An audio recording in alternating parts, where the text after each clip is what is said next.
भारत की जलवायु, भारत की जलवायु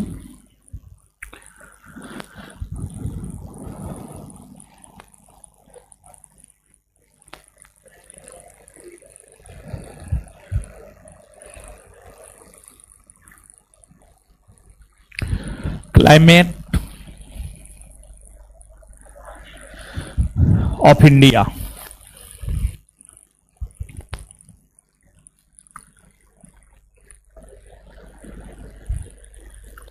देखिए यहां से प्रश्न आया है परीक्षा में, अगर आप देखेंगे तो यहां से प्रश्न आया है और आगे भी आने की संभावना है। कंसेप्चुअल चैप्टर है, कंसेप्ट है इसमें, ठीक है, कंसेप्चुअल चैप्टर है, यहां पर थोड़ा कंसेप्ट है, तो ध्यान से चीजों को समझिएगा। और इस चैप्टर से जो प्रश्न आते हैं काफी आसान प्रश्न आते हैं। थोड़ा सा इस चैप्टर के कंसेप्ट को समझ लीजिएगा तो इस चैप्टर से आने वाले प्रश्न को आप आसानी से बना लेंगे। और ऐसा नहीं है कि बहुत ज्यादा कंसेप्ट है, लेकिन थोड़ा बहुत कंसेप्ट है इसमें। तो भारत की जलवायु, एक तो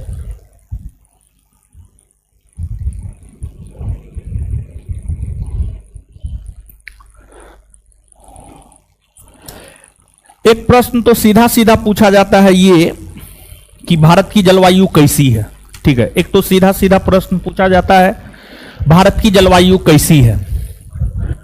तो इस सीधे सीधे प्रश्न का उत्तर होगा भारत की जो जलवायु है उष्णकटिबंधीय मानसूनी जलवायु। तो एक तो सीधा सीधा प्रश्न आपसे यह पूछा जाता है कि भारत की जलवायु कैसी है, तो इस प्रश्न का सीधा सीधा उत्तर यह होगा कि भारत की जलवायु उष्ण कटिबंधीय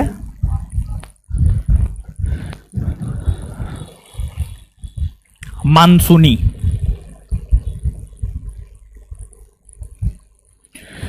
भारत की जलवायु कैसी है एक प्रश्न सीधा पूछा जाता है, तो इस प्रश्न का सीधा सा उत्तर यह होगा कि भारत की जलवायु उष्णकटिबंधीय मानसूनी प्रकार की है, उष्णकटिबंधीय मानसूनी प्रकार की है।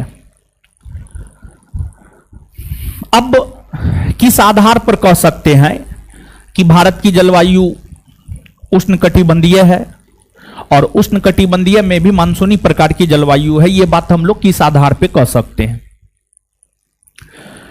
देखिए यहां पर बार बार एक शब्द का प्रयोग हो रहा है, वो शब्द है आपको जलवायु। जलवायु, तो जलवायु का मतलब क्या होता है, जलवायु का मतलब क्या होता है, उसके बाद उष्णकटिबंधीय मानसूनी जलवायु कैसे है, इन दोनों बातों को हम लोग समझेंगे। तो सबसे पहली बात है जलवायु, यानी अंग्रेजी में क्लाइमेट। क्या है ये? जलवायु की अगर बात की जाए तो किसी भी भौगोलिक क्षेत्र के, किसी भी भौगोलिक क्षेत्र के लंबे समय तक मौसम की जो दशा होती है या मौसम की जो अवस्था होती है उसे ही जलवायु कहा जाता है। किसी भी भूभाग में, किसी भी भौगोलिक क्षेत्र में, किसी भी देश में, किसी भी राज्य में, किसी भी शहर में लंबे समय तक, मतलब 30 बरस, 35 बरस, 50 बरस तक जो मौसम की अवस्था होती है उसी को जलवायु कहा जाता है। अब यहां पर एक टर्म आया है मौसम।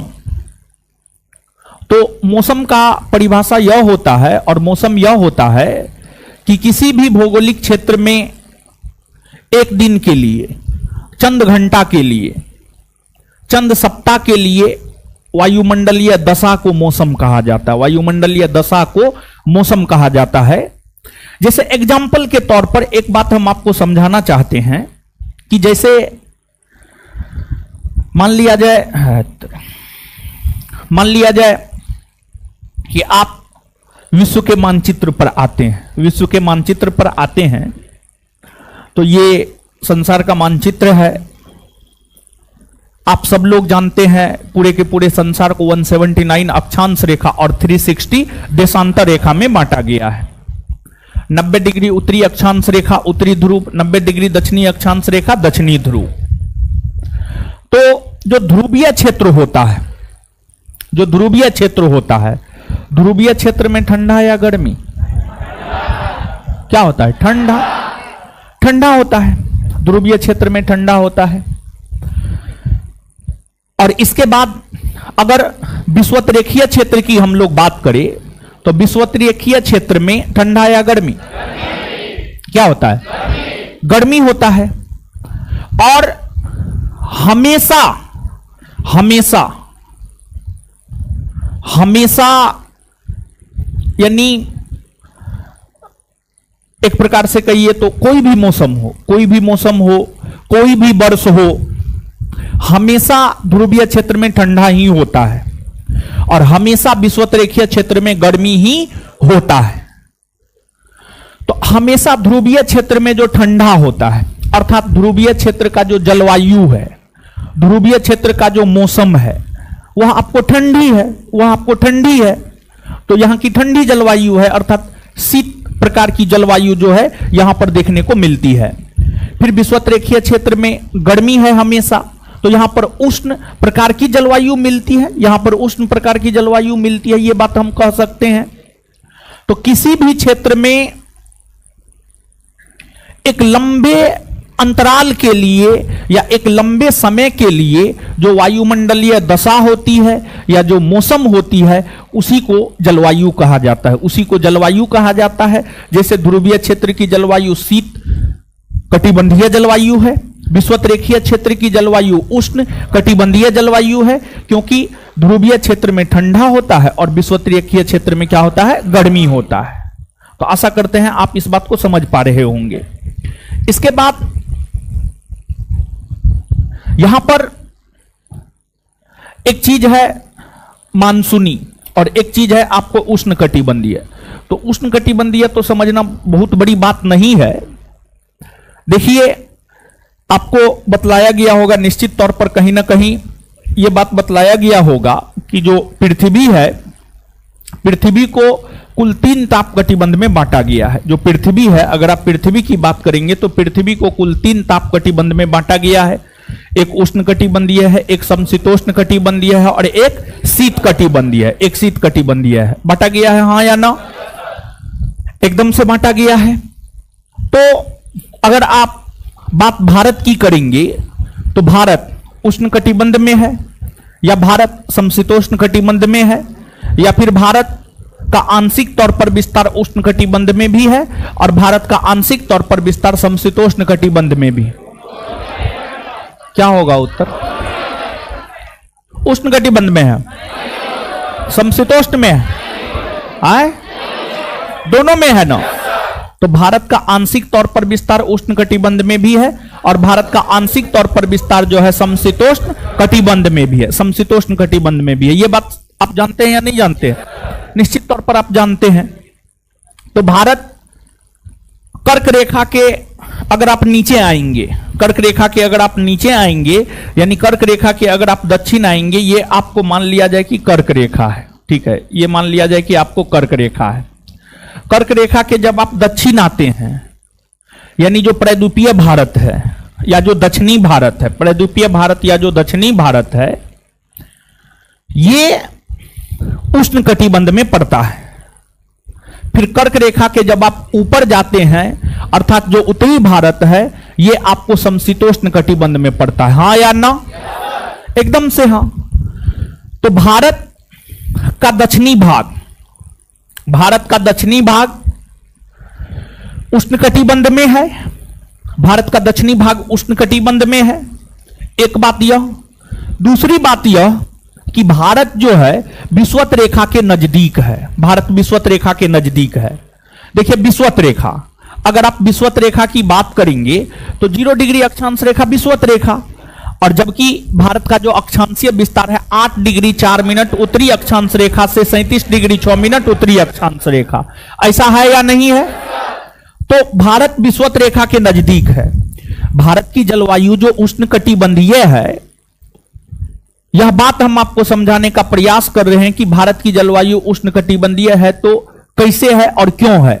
तो इसका सीधा सा एक रीजन यह है कि भारत का जो दक्षिणी भाग है या जो प्रायद्वीपीय भारत है वह उष्णकटिबंध में है, जिस वजह से भारत की जलवायु उष्णकटिबंधीय है। यानी भारत की जलवायु उष्णकटिबंधीय है मतलब भारत में गर्म प्रकार का मौसम, भारत में गर्म प्रकार का मौसम जो है आपको देखने को मिलता है। आप देखिए ना, आप थोड़ा सा गौर कीजिए ना, 15 मार्च से लेकर के लगभग आपको 15 सितंबर तक गर्मी का एहसास होगा। 15 मार्च से लेकर के 15 सितंबर की आप 15 अक्टूबर 15 नवंबर तक जा सकते हैं, कहीं कोई दिक्कत नहीं है। 15 नवंबर तक आप नहीं जा सकते, एकदम से जा सकते हैं। अभी बताइए, अभी अक्टूबर, हाँ अक्टूबर लास्ट चल रहा है, अक्टूबर लास्ट चल रहा है, तो आप हमको ये बात बतलाइए, क्या अभी आपको गर्मी का एहसास नहीं होता है? एकदम होता है, थोड़ा सा भीड़ भाड़ हो जाएगा, आपको गर्मी का एहसास होने लगेगा। तो भले ही इस बीच में अगर भारत में मौसम की बात करेंगे, ठीक है, भारत में अगर आप मौसम की बात करेंगे, कोई भी पुस्तक आप पढ़ेंगे तो आप यह पाएंगे कि भारत में मौसम 4 प्रकार का होता है: ग्रीष्म ऋतु, वर्षा ऋतु, शरद ऋतु, शीत ऋतु। ग्रीष्म ऋतु 15 मार्च से 15 जून, वर्षा ऋतु 16 जून से 15 सितंबर, शरद ऋतु 16 सितंबर से 15 दिसंबर और शीत ऋतु 16 दिसंबर से 15 मार्च, 16 दिसंबर से 15 मार्च। तो सिर्फ शीत ऋतु देखिए, मूल तौर पर भारत के लोग हर प्रकार के मौसम से अवगत होते हैं। मूल तौर पर भारत के लोगों की अगर बात की जाए तो भारत के जो लोग हैं वे सभी प्रकार के मौसम से अवगत होते हैं। वे वर्षा ऋतु से भी अवगत होते हैं, वे शरद ऋतु से भी अवगत होते हैं, वे शीत ऋतु से भी अवगत होते हैं, वे ग्रीष्म ऋतु से भी अवगत होते हैं। लेकिन आप वर्षा ऋतु में भी देखिए, आपको गर्मी का एहसास होगा, वर्षा ऋतु में भी आपको गर्मी का एहसास होगा। तो आप, और साथ ही साथ जो है, अगर आप दक्षिण भारत जाते हैं, ठीक है, अगर आप दक्षिण भारत जाते हैं तो दक्षिणी भारत में मतलब इस एरिया में अगर आप आएंगे तो लगभग सालों भर मौसम आपको एक जैसा देखने को मिलेगा, लगभग सालों भर। दक्षिणी भारत में आपको बहुत ज्यादा ठंड का एहसास दक्षिण भारत के लोगों को नहीं होता है, दक्षिण भारत के लोगों को बहुत ज्यादा ठंड का एहसास नहीं होता है। और दक्षिण भारत के लोगों को बहुत ज्यादा गर्मी का भी एहसास नहीं होता है। ठंड का एहसास तो इसलिए नहीं होता है क्योंकि दक्षिणी भारत जो है विषुवत रेखा के नजदीक है, और बहुत ज्यादा गर्मी का भी एहसास दक्षिण भारत के लोगों को इसलिए नहीं होता है क्योंकि दक्षिण भारत समुद्री तट पर है, समुद्री तट पर है। और अगर आप बात समुद्र की करेंगे तो जो समुद्र होता है वह देर से ठंडा होता है और साथ ही साथ देर से गर्म होता है। समुद्र देर से ठंडा होता है और देर से गर्म होता है। अरे जलवायु का मतलब क्या है? अगर अब भी आप नहीं समझ पा रहे हैं तो थोड़ा सा दिमाग में घुसने दीजिएगा। जलवायु का मतलब होता है मौसम की अवस्था, मौसम की दशा। जलवायु का मतलब होता है मौसम की अवस्था, या जलवायु का मतलब होता है मौसम की दशा, मौसम की दशा। यानी लंबे समय तक किसी भी क्षेत्र में जो मौसम देखने को मिलता है, जो ऋतु देखने को मिलता है, जिस प्रकार की वायुमंडलीय दशा देखने को मिलता है, उसी को तो जलवायु कहा जाता है। तो थोड़ा सा दिमाग में जा रहा है? चलिए, तो यहां पर हम आपको एक बात स्पष्ट किए हैं, आशा करते हैं आप समझे होंगे कि भारत की जलवायु उष्णकटिबंधीय है। उष्णकटिबंधीय मतलब गर्म है, उष्णकटिबंधीय मतलब कैसी है? गर्म है, गर्म है। आप देखिए ना, एक वर्ष में 12 महीना होता है, आप लगभग 7 से 8 महीना गर्मी का एहसास करते हैं। आप मार्च से लेकर के लगभग अक्टूबर तक निश्चित तौर पर गर्मी का एहसास करते हैं। मार्च से लेकर के अक्टूबर तक, शुरुआती मार्च से ही आपको गर्मी लगना शुरू हो जाता है। तो आप जोड़ लीजिए, मार्च, अप्रैल, मई, जून, जुलाई, अगस्त, सितंबर, अक्टूबर, टोटल कितना महीना हो गया? 8 महीना हो गया।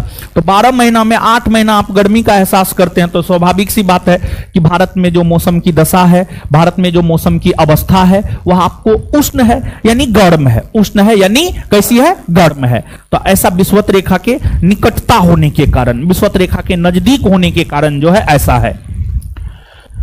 अब यहां पर दूसरा चीज है मानसूनी, उष्णकटिबंधीय मानसूनी जलवायु है। तो मानसूनी जलवायु किसे कहा जाता है, इस बात को आप समझिए। लेकिन उससे पहले आप इस बात को समझिए कि जो मानसून शब्द है, अगर मानसून शब्द की आप बात करेंगे तो जो मानसून शब्द है इसकी उत्पत्ति अरबी भाषा के मौसिम शब्द से हुआ है। अरबी भाषा के मौसिम शब्द से हुआ है। अरबी भाषा के मौसिम शब्द से मानसून शब्द की उत्पत्ति हुई है और इसका अर्थ होता है ऋतु। इसका क्या अर्थ होता है आपको? ऋतु। इसका अर्थ आपको क्या होता है? ऋतु होता है। ठीक है, ऋतु होता है। अब मानसूनी जलवायु किसे कहा जाता है? देखिए, मानसूनी जलवायु उस जलवायु को कहा जाता है जिस जलवायु के अंतर्गत मौसम के परिवर्तन होने से, मौसम के परिवर्तन होने से जो उस क्षेत्र में बहने वाली पवनें होती है वह अपने दिशा में परिवर्तन कर लेती है, उसी जलवायु को मानसूनी जलवायु कहा जाता है। आप नहीं समझे होंगे, एग्जाम्पल के तौर पर आप समझ जाएंगे। देखिए, भारत की अगर आप बात करेंगे तो भारत के दक्षिणी भाग में हिंद महासागर है। हिंद महासागर का ही एक पार्ट है बे ऑफ बंगाल, यानी बंगाल की खाड़ी है, और हिंद महासागर का ही एक पार्ट है आपको अरब सागर। हिंद महासागर का ही एक पार्ट क्या है आपको? अरब सागर। अरब सागर है। तो कुछ हवाएं बंगाल की खाड़ी से भारत में प्रवेश करती है, कुछ हवाएं अरब सागर से भारत में प्रवेश करती है। बंगाल की खाड़ी और अरब सागर से जो हवाएं, जो पवनें भारत में प्रवेश करती है, वह पवन अगर मान लिया जाए उत्तर की ओर बह रही है, जैसे मौसम परिवर्तित होता है वैसे वह पवन दक्षिण की ओर बहना शुरू कर देती है, दक्षिण की ओर बहना शुरू कर देती है। जैसे मान लिया जाए कि भारत की एक मानसूनी पवन है दक्षिणी पश्चिमी मानसूनी पवन। भारत की जो मानसूनी पवन दक्षिणी पश्चिमी मानसूनी पवन है, दक्षिणी पश्चिमी मानसूनी पवन मुख्य तौर पर भारत के दक्षिणी पश्चिमी भाग से उत्तर पूर्व की ओर बहती है। लेकिन जैसे ही ऋतु परिवर्तित होता है वैसे ही यह पवन अपने मार्ग में परिवर्तन कर लेती है और यह पवन उत्तर पूर्व से दक्षिण पश्चिम की ओर बहने लगती है। तो आगे यह बात आपको और भी स्पष्ट होगा कि भारत की जलवायु को मानसूनी प्रकार की जलवायु इसलिए कहा जाता है, भारत की जलवायु को मानसूनी प्रकार की जलवायु इसलिए कहा जाता है क्योंकि अरब सागर और बंगाल की खाड़ी, अरब सागर और बंगाल की खाड़ी से बहने वाली हवाएं ऋतु परिवर्तित होते ही अपने दिशा में परिवर्तन कर लेती है। यही कारण है कि भारत की जलवायु को मानसूनी जलवायु भी कहा जाता है। एक बार फिर से इस बात को सुनिएगा, आगे ये बात आपको और भी स्पष्ट होगा आगे चल करके, अभी ही थोड़ा देर में आपको स्पष्ट हो जाएगा। लेकिन सीधा एक लाइन आप याद रखिए, भारत की जलवायु को मानसूनी जलवायु इसलिए कहा जाता है, भारत की जलवायु को मानसूनी जलवायु इसलिए कहा जाता है क्योंकि बंगाल की खाड़ी और अरब सागर से बहने वाली हवाएं ऋतु परिवर्तित होते ही अपने मार्ग में परिवर्तन कर लेती है। यही कारण है कि भारत की जलवायु को मानसूनी प्रकार का जलवायु भी कहा जाता है। अब दूसरी बात एक और आप जानिए कि भारत में मौसम, जैसे आपको पता चल जाता होगा कि जो है आने वाला दिन जो है क्या होने वाला है। आज के डेट में तो मोबाइल में भी दिखा देता है, घड़ी स्मार्ट वॉच जो होता है उसमें भी दिखा देता है कि जो है आने वाला समय जो है रेनी होने वाला है, यानी आने वाले दिनों में बरसात होने वाले हैं, या फिर क्या होने वाला है, नहीं होने वाला है। ये चीज आज के डेट में जो है आपको मोबाइल सब में भी दिखाने लगा है। तो भारत में मौसम की जानकारी वर्ष 1875 ईस्वी से दिया जाना प्रारंभ हुआ है। 1875 ईस्वी से जो है यह जानकारी दिया जाने लगा कि भारत में आगे आने वाले दिनों में किस प्रकार का मौसम रहेगा, ताकि लोग सचेत रहे। अब आगे आइएगा, आगे आप समझिएगा। देखिए, इस चैप्टर में कुछ चीज को आप हमेशा याद रखिएगा। एक सीधा सा बात यह है कि जो स्थल खंड होता है, यानी जो भूमि वाला इलाका होता है, यानी ये स्थल खंड हो गया, और एक जल खंड होता है, ये जल खंड हो गया, जो जलीय इलाका होता है। स्थल खंड तुरंत गर्म होता है और तुरंत ठंडा होता है, और जो जलीय भाग होता है यह देर से गर्म होता है और देर से ठंडा होता है। यह देर से गर्म होता है और देर से ठंडा होता है। इस बात को ध्यान से याद रखिएगा। और देखिए, इस चैप्टर को थोड़ा सा आप इमेजिन कीजिए कि ऐसा होता है या नहीं है। थोड़ा सा अपने से कोरिलेट करके जो है इस चैप्टर को थोड़ा सा इमेजिन कीजिएगा, तो हमको लगता है ज्यादा आप समझ पाएंगे। अब एक बात आप हमको बताइए, मान लिया जाए कोई पवन है, मान लिया जाए कोई पवन है, वह पवन बंगाल की खाड़ी से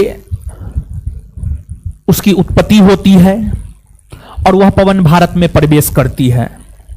तो आप हमको यह बात बतलाइए, उस पवन में नमी, नमी नमी समझते हैं? उस पवन में नमी, नमी मतलब पानी का मात्रा, नमी मतलब सरल भाषा में पानी का मात्रा, पानी का मात्रा। अगर मान लिया जाए कोई पवन है, उस पवन की उत्पत्ति बंगाल की खाड़ी जैसे जलीय भाग से होती है, तो उस पवन में नमी की मात्रा यानी पानी की मात्रा होगी या नहीं हो? हाँ या ना? एकदम से होगी।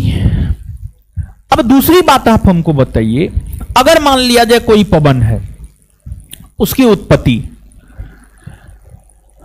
स्थल खंड से होती है, स्थल खंड से होती है, तो स्थल खंड से उत्पत्ति होने वाली पवन में क्या नमी की मात्रा होगी? नहीं होगी, एकदम से नहीं होगी। और देखिए आगे दो तीन बात आपको समझना है। एक तो भारत की जलवायु जो मानसूनी प्रकार की है, कैसे ऋतु परिवर्तित होते ही मार्ग में परिवर्तन कर लेती है, एक बात यह। और दूसरी बात यह कि भारत में किस मानसूनी पवन से सबसे ज्यादा वर्षा होता है और किस मानसूनी पवन की दिशा किधर से किधर है, इन सभी चीजों को हमें समझना है। तो अब एक एक करके जो है आप चीजों को समझिएगा, लेकिन उससे पहले थोड़ा सा आप यहां पर डायरेक्शन से अवगत हो जाइए। ऐसे तो हम आपको पहले भी डायरेक्शन से अवगत करवा चुके हैं, लेकिन फिर भी यहां पर दो डायरेक्शन स्पेशली, एगो उत्तरी पूर्वी और एगो दक्षिणी पश्चिमी, ये दो डायरेक्शन से जो है यहां पर आपको अवगत होना होगा। तो आप सब लोग जानते हैं, कोई भी मानचित्र जब हम लोग लेते हैं तो उसका ऊपरी भाग होता है उत्तर दिशा, उत्तर होता है। पूरब कौन बोल रहे हैं? हे भगवान, ये बात बताइए। कम से कम हमको लगता है हम 50 बार बताए हों, कम से कम 50 बार बताए होंगे। ऊपरी भाग उत्तर, नीचे वाला भाग दक्षिण, दाहिना भाग पूरब और बायां भाग पश्चिम। उत्तर और इधर पूरब। तो इस बीच में आइएगा तो इधर क्या होगा? उत्तर पूरब।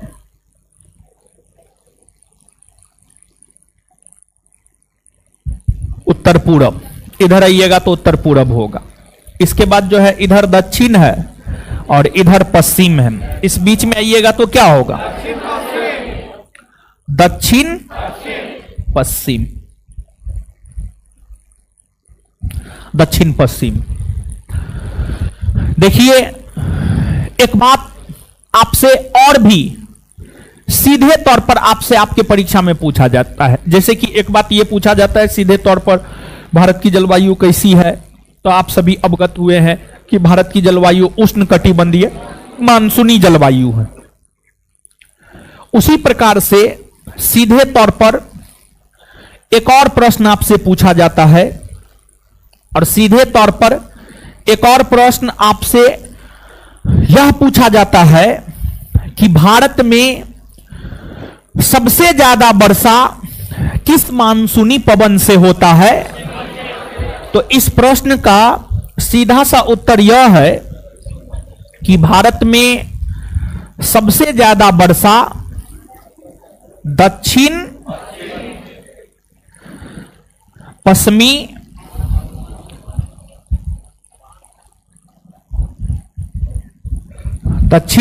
मानसूनी पवन से होता है। भारत में सबसे ज्यादा वर्षा दक्षिणी पश्चिमी मानसूनी पवन से होता है। भारत में सबसे ज्यादा वर्षा दक्षिणी पश्चिमी मानसूनी पवन से होता है।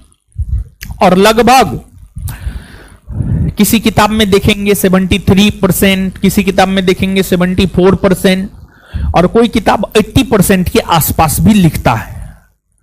तो आप लगभग में ऑन अप्रोक्सीमेट यह मान करके चलेंगे कि दक्षिणी पश्चिमी मानसूनी पवन से भारत में लगभग 80% के आसपास वर्षा होता है। यहां पर देखिएगा, गौर कीजिएगा, एक शब्द का हमने प्रयोग किया है लगभग, समझ गए, लगभग शब्द का प्रयोग हमने आपके साथ किया है। तो भारत में 80% वर्षा दक्षिणी पश्चिमी मानसूनी पवन से ही होता है। और भारत के लगभग राज्य में, सभी राज्य कहना गलत हो जाएगा, लेकिन भारत के लगभग मैक्सिमम राज्य की अगर आप बात करेंगे तो भारत के मैक्सिमम राज्य में जो वर्षा होता है इसी मानसूनी पवन से होता है। दक्षिणी पश्चिमी मानसूनी पवन से ही भारत के लगभग सभी राज्यों में वर्षा होता है। जैसे उत्तर प्रदेश हो गए, अपना बिहार हो गया, अपना बिहार को भी अगर आप देखेंगे तो अपने बिहार में भी जो वर्षा होता है वह दक्षिणी पश्चिमी मानसूनी पवन से ही होता है। अब देखिएगा, भारत का यह मानचित्र है। आप डायरेक्शन से अवगत हो गए हैं, हमने आपको डायरेक्शन से अवगत करवाया। और यहां पर विशेष तौर पर 2 डायरेक्शन से ही अवगत होना था, तो 2 डायरेक्शन से हमने आपको अवगत करवाया। इधर वाला भाग उत्तर पूरब है और इधर वाला भाग है आपको दक्षिण पश्चिम। देखिए, जब आप भारत के दक्षिणी भाग में आएंगे तो आपको इंडियन ओशन मिलेगा, अर्थात आपको हिंद महासागर मिलेगा। इंडियन ओशन मिलेगा अर्थात आपको हिंद महासागर मिलेगा। हिंद महासागर मिलेगा। हिंद महासागर की अगर आप बात करेंगे, हिंद महासागर जो कि एक आपको सागरीय इलाका है या जलीय इलाका है या महासागरीय इलाका है, जो भी कहना है आप कह सकते हैं, कोई दिक्कत नहीं है। इसी जलीय भाग से दक्षिणी पश्चिमी मानसूनी पवन की उत्पत्ति होती है। दक्षिणी पश्चिमी मानसूनी पवन की उत्पत्ति होती है। और इसी जलीय भाग से जो दक्षिणी पश्चिमी मानसूनी पवन की उत्पत्ति होती है, तो दक्षिणी पश्चिमी मानसूनी पवन की उत्पत्ति हिंद महासागर से होती है, या हिंद महासागर नामक जलीय भाग से दक्षिणी पश्चिमी मानसूनी पवन की उत्पत्ति होती है। तो जब जलीय भाग से दक्षिणी पश्चिमी मानसूनी पवन की उत्पत्ति होती है तो स्वाभाविक सी बात है कि हिंद महासागर से उत्पन्न होने वाली दक्षिणी पश्चिमी मानसूनी पवन में नमी की मात्रा होगी या नहीं होगी? निश्चित तौर पर होगी। निश्चित तौर पर होगी नमी की मात्रा, और होती है नमी की मात्रा। और भारत की जो आकृति है, प्रद्वीपीय भारत की जो आकृति है, आप देख सकते हैं कैसी आकृति है। हिंद महासागर में दक्षिणी पश्चिमी मानसूनी पवन की उत्पत्ति होती है। हिंद महासागर में दक्षिणी पश्चिमी मानसूनी पवन की उत्पत्ति होती है, और इस मानसूनी पवन की एक शाखा इस डायरेक्शन में बहती है और एक शाखा इस डायरेक्शन में बहती है। एक शाखा इस डायरेक्शन में बहती है। और भी नीचे आइएगा तो इस प्रकार से, यानी तो हम 13 खींच दिए हैं। दक्षिणी पश्चिमी मानसूनी पवन हिंद महासागर से इसकी उत्पत्ति होती है, ऐसे बहती है, समझ गए, ऐसे बहती है।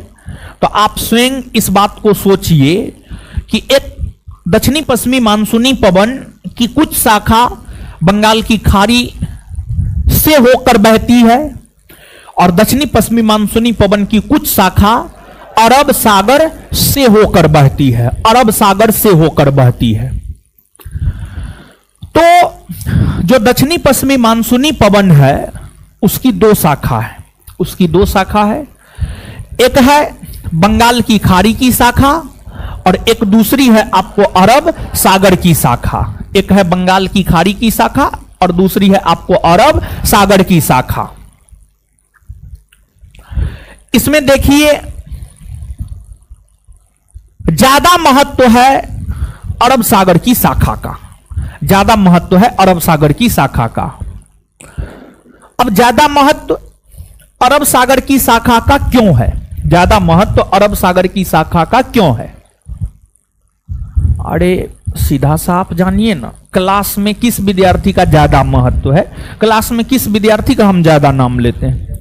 जो अच्छे होते हैं, जो पढ़ने में टॉपर होते हैं, उन सभी का नाम हम लेते हैं। तो जो बेहतर है, जिसकी प्रोडक्टिविटी ज्यादा है, जो टेस्ट में टॉप करते हैं, उन सभी का नाम जो है हम आपके साथ साझा करते हैं कि फलना विद्यार्थी अच्छा था। तो अरब सागर की शाखा का ज्यादा महत्व इसलिए है क्योंकि ज्यादा वर्षा दक्षिणी पश्चिमी मानसूनी पवन की भी जो दो शाखा है, अरब सागर की शाखा और बंगाल की खाड़ी की शाखा, उसमें भी जो ज्यादा वर्षा होता है वो अरब सागर की शाखा से होता है। अर्थात अरब सागर की शाखा का प्रोडक्टिविटी ज्यादा होता है, इसलिए अरब सागर की शाखा का ज्यादा महत्व है। और जो दक्षिणी पश्चिमी मानसूनी पवन है और दक्षिणी पश्चिमी मानसूनी पवन के संदर्भ में जो अरब सागर की शाखा है, अरब सागर की शाखा है, अर्थात दक्षिणी पश्चिमी मानसूनी पवन जो अरब सागर से होकर गुजरती है, अर्थात अरब सागर की शाखा वाली दक्षिणी पश्चिमी मानसूनी पवन, वह आपको जो है इस प्रकार से बहती है, वह आपको इस प्रकार से बहती है।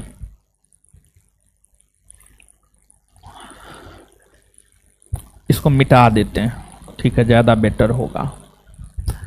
इधर तो आप जानते ही, अभी तुरंत बताए हैं, उत्तर पूरब है और इधर है आपको दक्षिण पश्चिम, दक्षिण पश्चिम।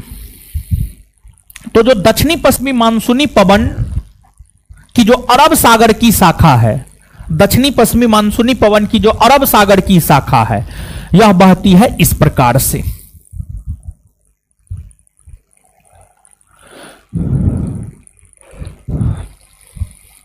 तो आप हमको एक बात बताइए कि अगर आपसे यह पूछा जाता है और अगर आप पूर्वावलोकन अर्थात घटना चक्र पलट करके देखेंगे तो वहां पर जो है यह प्रश्न आपको देखने को मिल जाएगा कि दक्षिणी पश्चिमी मानसूनी पवन की दिशा किधर से किधर है या की दिशा क्या है।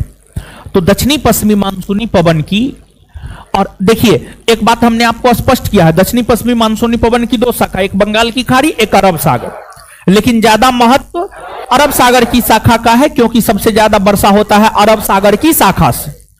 अगर कुछ भी स्पष्ट नहीं कर रहा है, दक्षिणी पश्चिमी मानसूनी पवन के संदर्भ में यह स्पष्ट नहीं कर रहा है कि बंगाल की खाड़ी की शाखा के संदर्भ में प्रश्न पूछ रहा है या अरब सागर की शाखा के संदर्भ में प्रश्न पूछ रहा है, तो आपको यह मान करके चलना है कि आपको अरब सागर की शाखा के संदर्भ में प्रश्न पूछ रहा है क्योंकि ज्यादा महत्व उसी का है, क्योंकि ज्यादा वर्षा जो होता है उसी से होता है, ज्यादा वर्षा अरब सागर की शाखा से ही होता है। कुछ समझ पाए हैं आप? तो इसकी जो दिशा होती है, तो अगर आपसे पूछा जाए कि दक्षिणी पश्चिमी मानसूनी पवन की दिशा है, तो आप सीधे तौर पर कहिएगा दक्षिणी पश्चिमी मानसूनी पवन की दिशा है दक्षिण पश्चिम से उत्तर पूरब की ओर, दक्षिण पश्चिम से उत्तर पूरब की ओर। कहेंगे या नहीं कहेंगे? निश्चित तौर पर कहेंगे। और दूसरी बात देखिए, ये जो पवन होती है, ये जो पवन होती है, मतलब आपको जो दक्षिणी पश्चिमी मानसूनी पवन होती है, जो दक्षिणी पश्चिमी मानसूनी पवन होती है, ग्रीष्म ऋतु में यानी गर्मी के मौसम में इसकी उत्पत्ति हिंद महासागर से होती है। गर्मी के मौसम में इसकी उत्पत्ति हिंद महासागर से होती है, हिंद महासागर से होती है। तो गर्मी के मौसम में इसकी उत्पत्ति होती है, दक्षिणी पश्चिमी मानसूनी पवन की उत्पत्ति होती है, जिस वजह से दक्षिणी पश्चिमी मानसूनी पवन को ग्रीष्मकालीन मानसूनी पवन भी कहा जाता है। इस वजह से दक्षिणी पश्चिमी मानसूनी पवन को ग्रीष्मकालीन मानसूनी पवन भी कहा जाता है। अब देखिएगा कि दक्षिणी पश्चिमी मानसूनी पवन की अरब सागर की शाखा सबसे पहले केरल के तट से टकराती है, सबसे पहले केरल के तट से टकराती है, सबसे पहले केरल के तट से टकराती है। तो यहां पर एक प्रश्न यह बनता है कि भारत में सबसे पहले मानसून का आगमन किस राज्य में होता है? तो भारत में सबसे पहले जो मानसून का आगमन होता है वह केरल राज्य में होता है। भारत में सबसे पहले जो मानसून का आगमन होता है वह आपको केरल राज्य में होता है। जून के प्रथम सप्ताह में दक्षिणी पश्चिमी मानसूनी पवन की अरब सागर की शाखाएं केरल राज्य से टकराती है, फिर धीरे धीरे दक्षिणी पश्चिमी मानसूनी पवन की शाखाएं आगे की ओर बढ़ती जाती है, आगे की ओर बढ़ती जाती है, आगे की ओर बढ़ती जाती है। अब एक चीज और यहां पर आप इमेजिन कीजिएगा कि जैसे आप सुबह उठते हैं, उस टाइम आपका एनर्जी लेवल काफी ज्यादा होता है, धीरे धीरे जैसे जैसे दिन ढलता है तो आपका एनर्जी लेवल घटते जाता है, या आपका एनर्जी लेवल जो है आपको कम होते जाता है, आपका एनर्जी लेवल कम होते जाता है। उसी प्रकार से जो दक्षिणी पश्चिमी मानसूनी पवन है वह जैसे जैसे आगे बढ़ती है, जैसे जैसे आगे बढ़ती है तो वर्षा की मात्रा जो है आपको कम होती जाती है, वर्षा की मात्रा कम होती जाती है। दक्षिणी पश्चिमी मानसूनी पवन जब केरल के तट पर टकराती है, यहां पर 200 सेंटीमीटर से अधिक वर्षा कराती है, यहां पर 200 सेंटीमीटर से अधिक वर्षा कराती है। लेकिन धीरे धीरे जैसे जैसे यह आगे बढ़ती जाती है वैसे वैसे वर्षा की मात्रा जो है आपको कम होते जाती है, वर्षा की मात्रा कम होते जाती है। अगर केरल में 200 सेंटीमीटर वर्षा है तो आपको महाराष्ट्र में जो है 150 सेंटीमीटर वर्षा, मध्य प्रदेश में 100 सेंटीमीटर वर्षा, फिर उससे भी ऊपर जाइएगा तो 80 सेंटीमीटर वर्षा।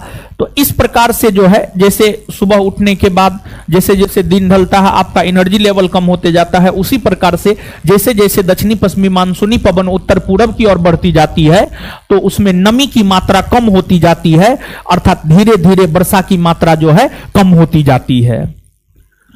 और देखिए आप सब लोग जानते हैं कि भारत के दक्षिणी पश्चिमी भाग में पश्चिमी घाट पर्वत श्रेणी है, पश्चिमी घाट पर्वत श्रेणी है। पश्चिमी घाट पर्वत श्रेणी से दक्षिणी पश्चिमी मानसूनी पवन टकराती है, और पश्चिमी घाट पर्वत श्रेणी से दक्षिणी पश्चिमी मानसूनी पवन जो जब टकराती है तो यह पवन पश्चिमी घाट के पश्चिमी ढाल पर, पश्चिमी घाट है, पश्चिमी घाट का पूर्वी ढाल इधर है और पश्चिमी ढाल इधर है, पश्चिमी घाट के पश्चिमी ढाल पर यह खूब वर्षा कराती है, और वही पूर्वी ढाल पर वर्षा न के बराबर होता है या थोड़ा बहुत वर्षा होता है। तो जो दक्षिणी पश्चिमी मानसूनी पवन पश्चिमी घाट से टकराने के बाद पश्चिमी घाट के पश्चिमी ढाल पर खूब वर्षा कराती है, वही पूर्वी ढाल पर वर्षा न के बराबर होता है या थोड़ा बहुत वर्षा होता है। तो ये जो पूर्वी ढाल होता है ये वृष्टि छाया प्रदेश कहलाता है। क्या कहलाता है? वृष्टि छाया प्रदेश, वृष्टि छाया प्रदेश कहलाता है। मतलब वृष्टि छाया प्रदेश मतलब सीधा सोचिए ना, जहां पर वर्षा ना होता है, जहां पर वर्षा ना होता है उसी को वृष्टि छाया प्रदेश एक प्रकार से कहा जाता है, आप कह सकते हैं। अब देखिएगा यहां पर 2-3 शब्द है, समझ गए, यहां पर 2-3 शब्द है। एक शब्द है मानसून ब्रस्ट या मानसून प्रस्फोट। तो सबसे पहली बात आप मानसून ब्रस्ट या मानसून प्रस्फोट को समझिए। दक्षिणी पश्चिमी मानसूनी पवन की शाखा जो सर्वप्रथम केरल से जाकर टकराती है, और केरल से जाकर टकराने के बाद गरज तरज के साथ वर्षा कराती है, अर्थात मानसून के आगमन का जो सूचना देती है, अर्थात मानसून का जो आगमन होता है उसी को मानसून ब्रस्ट या मानसून प्रस्फोट कहा जाता है। मानसून ब्रस्ट या मानसून प्रस्फोट कहा जाता है। मानसून ब्रस्ट या मानसून प्रस्फोट कहा जाता है। कुछ समझे आए? मानसून के आगमन को मानसून ब्रस्ट या मानसून प्रस्फोट कहा जाता है। एक लाइन में हम लोग ये बात कह सकते हैं, कहीं कोई दिक्कत नहीं है। अब देखिएगा कि दक्षिणी पश्चिमी मानसूनी पवन ग्रीष्म ऋतु में इसकी उत्पत्ति हुई। यह पवन भारत के दक्षिणी पश्चिमी भाग से उत्तर पूर्व की ओर बहती है। भारत के दक्षिणी पश्चिमी भाग से उत्तर पूर्व की ओर बहती है। और आप सब लोग जानते हैं, क्योंकि यह बात हमने आपको कई दफा बतलाया है, भारत के उत्तर में अगर देखा जाए तो भारत के उत्तर में जो है आपको हिमालय पर्वत है। हिमालय पर्वत है। और आप एक बात जानिए, जो भारत के उत्तर में हिमालय पर्वत है, यह भारत के रक्षक के तौर पर काम करती है। भारत के रक्षक के तौर पर काम करती है। प्राकृतिक दृष्टिकोण से भी और मानवीय दृष्टिकोण से भी, दोनों दृष्टिकोण से हिमालय पर्वत भारत के लिए रक्षक के तौर पर काम करती है। कैसे रक्षक के तौर पर काम करती है, आगे आपको स्पष्ट होगा। एक तो पहली और सीधी सी बात यह है कि अगर हिमालय पर्वत भारत के उत्तर में नहीं होता तो ये जो दक्षिणी पश्चिमी मानसूनी पवन है, यह दक्षिणी पश्चिमी मानसूनी पवन सीधे आगे की ओर बह जाती और फिर इस दक्षिणी पश्चिमी मानसूनी पवन से भारत में वर्षा नहीं होता। दक्षिणी पश्चिमी मानसूनी पवन से भारत में वर्षा नहीं होता। और जब भारत में वर्षा नहीं होता तो भारत एक प्रकार से रेगिस्तानी इलाका में तब्दील हो जाता या मरुस्थलीय इलाका में तब्दील हो जाता। आप ये बात भी कह सकते हैं, भारत एक प्रकार से मरुस्थलीय इलाका या रेगिस्तानी इलाका में जो है आपको तब्दील हो जाता। एक तो इस दृष्टिकोण से आप समझ सकते हैं कि भारत में अगर वर्षा होता है और भारत में औसत वार्षिक वर्षा 100 सेंटीमीटर के आसपास आप मान करके चल सकते हैं, तो भारत में जो औसत वार्षिक वर्षा 100 सेंटीमीटर या उससे अधिक होता है, उसका एक प्रमुख कारण है भारत के उत्तर में हिमालय पर्वत का स्थित होना। भारत के उत्तर में हिमालय पर्वत का स्थित होना, इस वजह से भारत में वर्षा जो है हो पाता है, नहीं तो भारत में वर्षा नहीं होता। भारत में सुखाड़ की स्थिति जो है आपको देखने को मिलती। ये बात थोड़ा सा आप हजम कीजिएगा। इसके बाद अब अगली बात यह है कि ग्रीष्म ऋतु में दक्षिणी पश्चिमी मानसूनी पवन की उत्पत्ति होती है। यह पवन दक्षिण पश्चिम से उत्तर पूर्व की ओर बहती है। यह पवन दक्षिण पश्चिम से उत्तर पूर्व की ओर बहती है। आगे जब ऋतु परिवर्तित होता है, जब ऋतु परिवर्तित होता है यानी शीत ऋतु में, शीत ऋतु की अगर आप बात करेंगे, शीत ऋतु की अगर आप बात करेंगे तो शीत ऋतु में यही दक्षिणी पश्चिमी मानसूनी पवन हिमालय पर्वत से टकराती है और वापस रिटर्न हो जाती है। हिमालय पर्वत से टकराती है और वापस रिटर्न हो जाती है। जैसे मौसम परिवर्तित होता है, यह पवन ग्रीष्म ऋतु में एकदम चलती रहती है, लगातार चलती रहती है। लेकिन जैसे ही ऋतु परिवर्तित होता है, वैसे ही यह पवन अपने मार्ग में परिवर्तन कर लेती है या अपने दिशा में परिवर्तन कर लेती है। अपने मार्ग में परिवर्तन कर लेती है या अपने दिशा में परिवर्तन कर लेती है। और फिर यह पवन अगर आप देखेंगे तो यही पवन हिमालय पर्वत से टकराने के बाद, यही पवन हिमालय पर्वत से टकराने के बाद, ऋतु परिवर्तित होने के बाद जो है इस प्रकार से आपको बहने लगती है। इस प्रकार से जो है आपको बहने लगती है।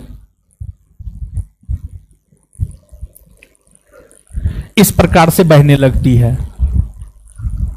तो यह जो मानसूनी पवन है, जो कि ऋतु परिवर्तन होने से अपने मार्ग में परिवर्तन कर लेती है और भारत के उत्तरी पूर्वी भाग से भारत के दक्षिणी पश्चिमी भाग की ओर बहना शुरू कर देती है। भारत के उत्तरी पूर्वी भाग से दक्षिणी पश्चिमी भाग की ओर बहना शुरू कर देती है।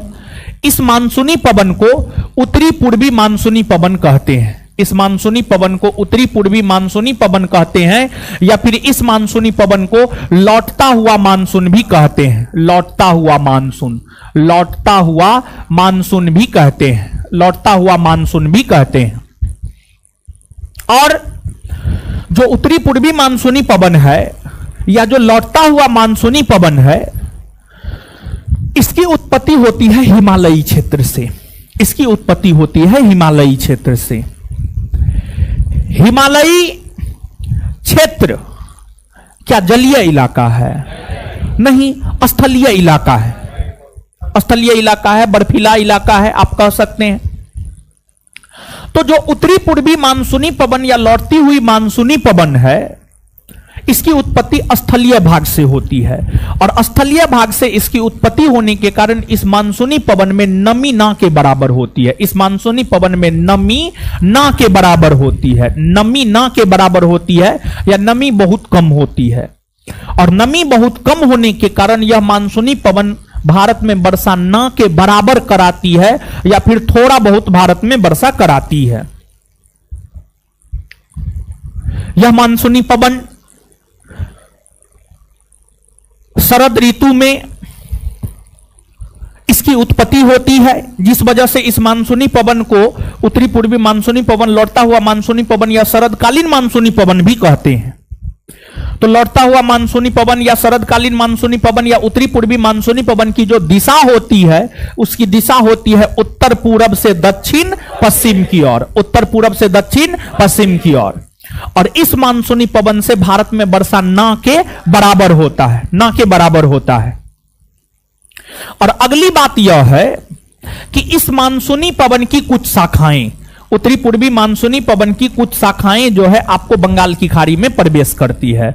उत्तरी पूर्वी मानसूनी पवन की कुछ शाखाएं बंगाल की खाड़ी में प्रवेश करती है।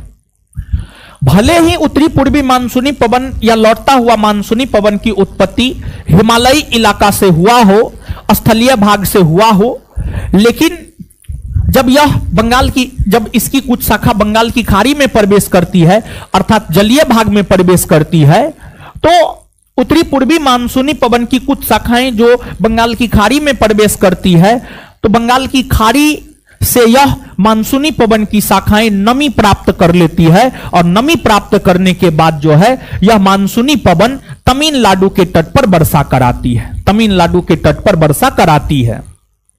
और आप सभी ने अभी जाना, इस मानसूनी पवन की उत्पत्ति होती है शरद ऋतु में। शरद ऋतु में अर्थात ठंडे के मौसम में इस मानसूनी पवन की उत्पत्ति होती है। तो ठंडे के मौसम में इस मानसूनी पवन की उत्पत्ति होती है। तो यह मानसूनी पवन की कुछ शाखाएं जो बंगाल की खाड़ी में प्रवेश करती है, वह नमी प्राप्त कर लेती है और वह तमिलनाडु के तट पर वर्षा कराती है।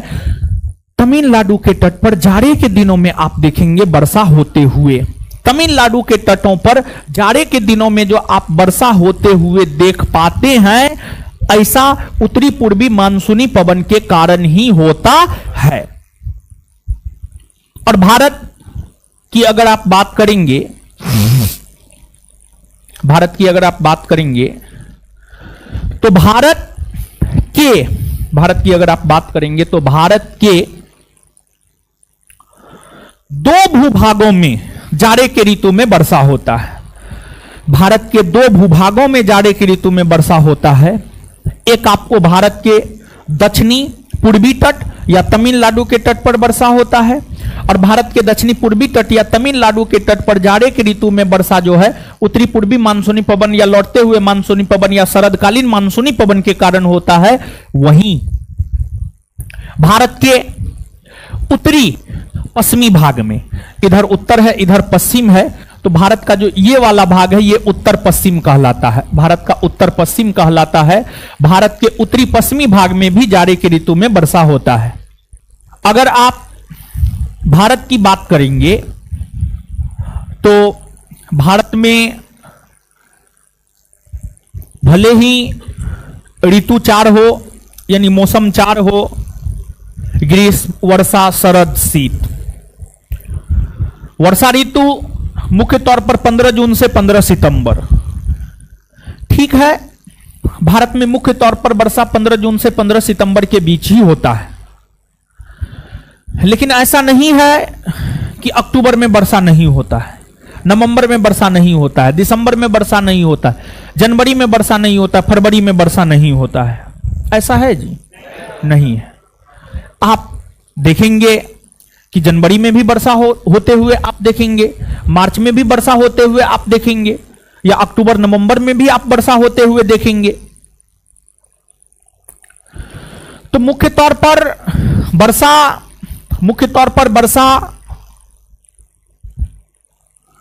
ऋतु में ही होता है। मुख्य तौर पर वर्षा ऋतु में ही होता है, लेकिन जाड़े के दिनों में भी वर्षा देखने को मिलता है। और जाड़े के दिनों में वर्षा भारत के 2 भूभाग में देखने को मिलता है। जाड़े के दिनों में वर्षा जो भारत के 2 भूभाग में देखने को मिलता है, एक भारत का दक्षिणी पूर्वी भाग, या फिर तमिलनाडु, या फिर कोरोमंडल तट, जो भी कहना है आप कह सकते हैं, कहीं कोई दिक्कत नहीं है। एक भारत के दक्षिणी पूर्वी भाग या तमिलनाडु का तट या कोरोमंडल तट पर जाड़े के दिनों में वर्षा देखने को मिलता है। और यहां पर जाड़े के दिनों में वर्षा का कारण क्या है, इस बात से हम आपको अवगत करवा दिए हैं। यहां पर जाड़े के दिनों में वर्षा का कारण है लौटता हुआ मानसून या शरदकालीन मानसून या उत्तरी पूर्वी मानसून। लौटता हुआ मानसून, शरदकालीन मानसून या उत्तरी पूर्वी मानसून। ठीक है। उसी प्रकार से समझ गए, उसी प्रकार से भारत के उत्तरी पश्चिमी भाग, मतलब इस इलाका में भारत के उत्तरी पश्चिमी भाग में भी जाड़े के ऋतु में जो है आपको वर्षा देखने को मिलता है। भारत के उत्तरी पश्चिमी भाग में भी जाड़े के ऋतु में वर्षा देखने को मिलता है। भारत के उत्तरी पश्चिमी भाग में जो जाड़े के ऋतु में वर्षा देखने को मिलता है, इसका कारण है आपको पश्चिमी विक्षोभ।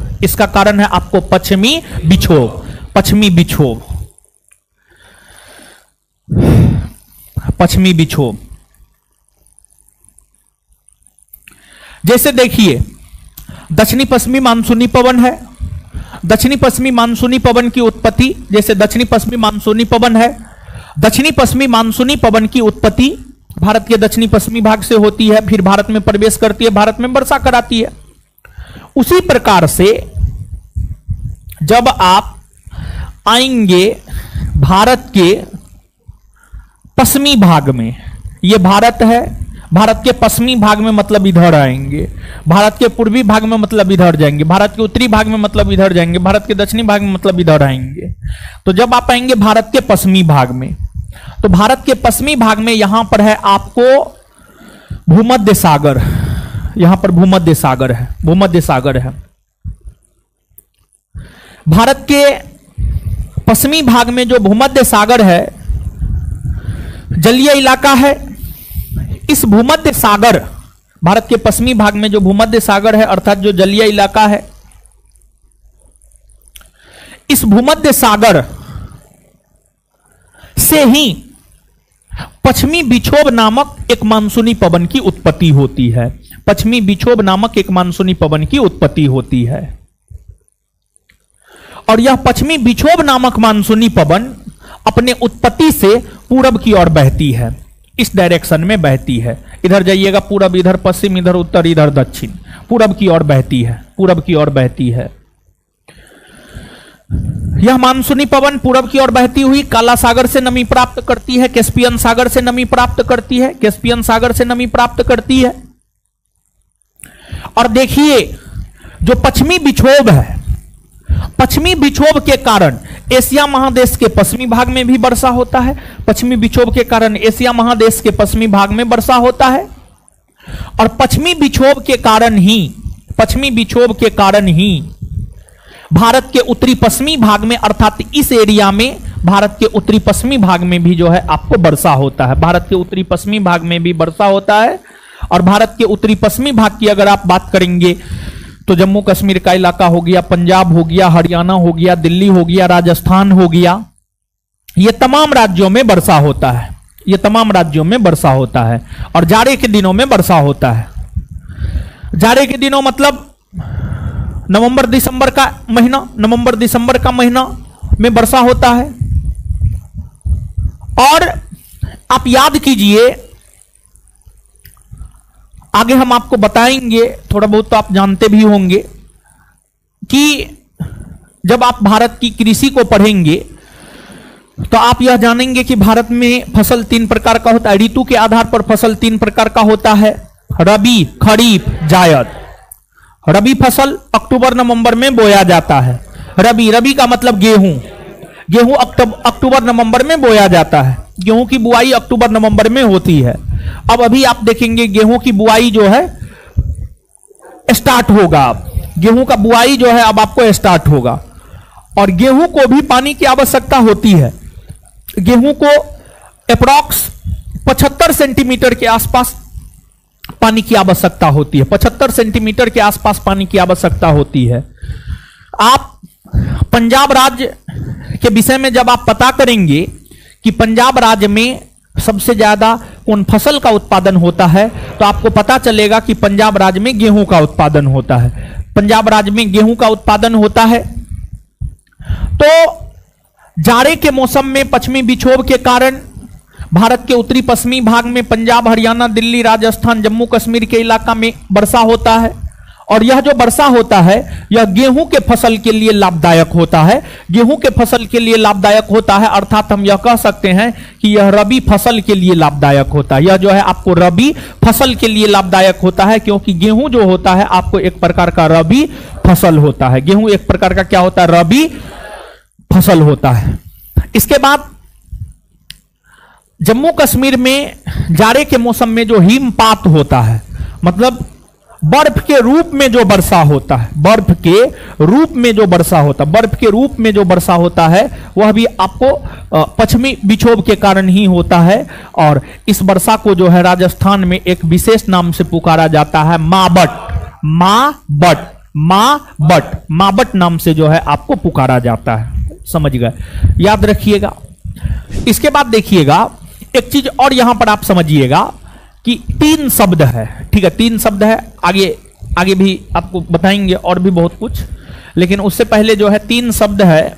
एक है आपको मानसून प्रस्फोट, जो आप पहले भी समझ चुके हैं।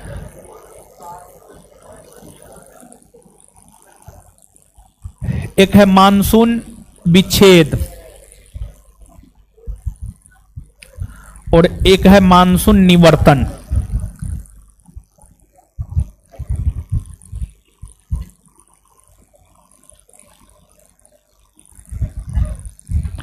अंग्रेजी में मानसून बर्स्ट, लगता है गलत लिख दिया, मानसून बर्स्ट।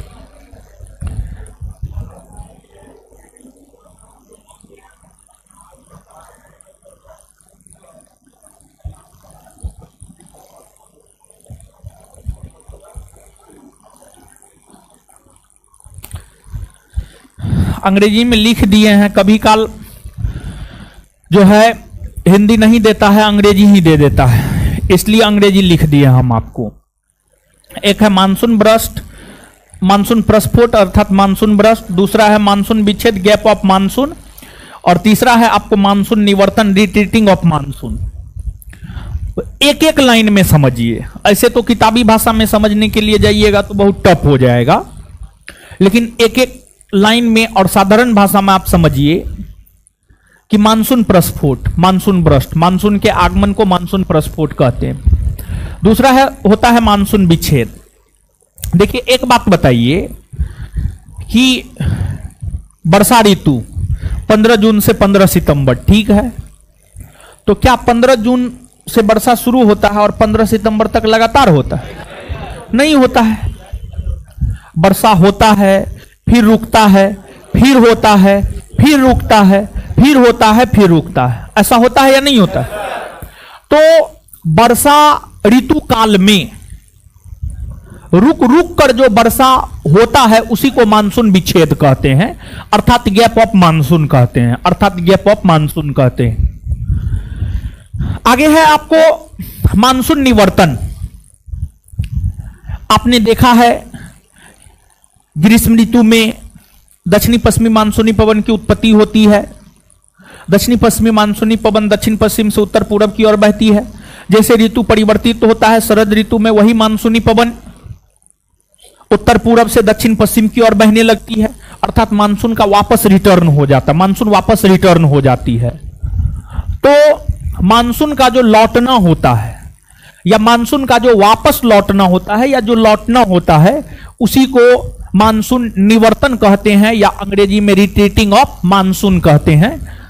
तो मानसून का आगमन, मानसून प्रस्फोट, वर्षा ऋतु में मानसून काल में रुक रुक कर वर्षा होना मानसून विच्छेद, और मानसून का वापस लौटना मानसून निवर्तन कहलाता है। क्या कहलाता है? मानसून निवर्तन। सरल भाषा में इसको आप याद रखिएगा। जैसे वृष्टि छाया प्रदेश के संदर्भ में प्रश्न पूछा गया है कि वृष्टि छाया प्रदेश क्या है, वृष्टि छाया प्रदेश क्या है, यह प्रश्न आपसे आपके परीक्षा में पूछा जा चुका है। आपके परीक्षा में पूछा या नहीं पूछा है, लेकिन किसी परीक्षा में पूछा। उसी प्रकार से ये तीनों शब्द का मूल, देखिए मूल कंसेप्ट जो है ना, मूल कंसेप्ट को समझ करके रखिए।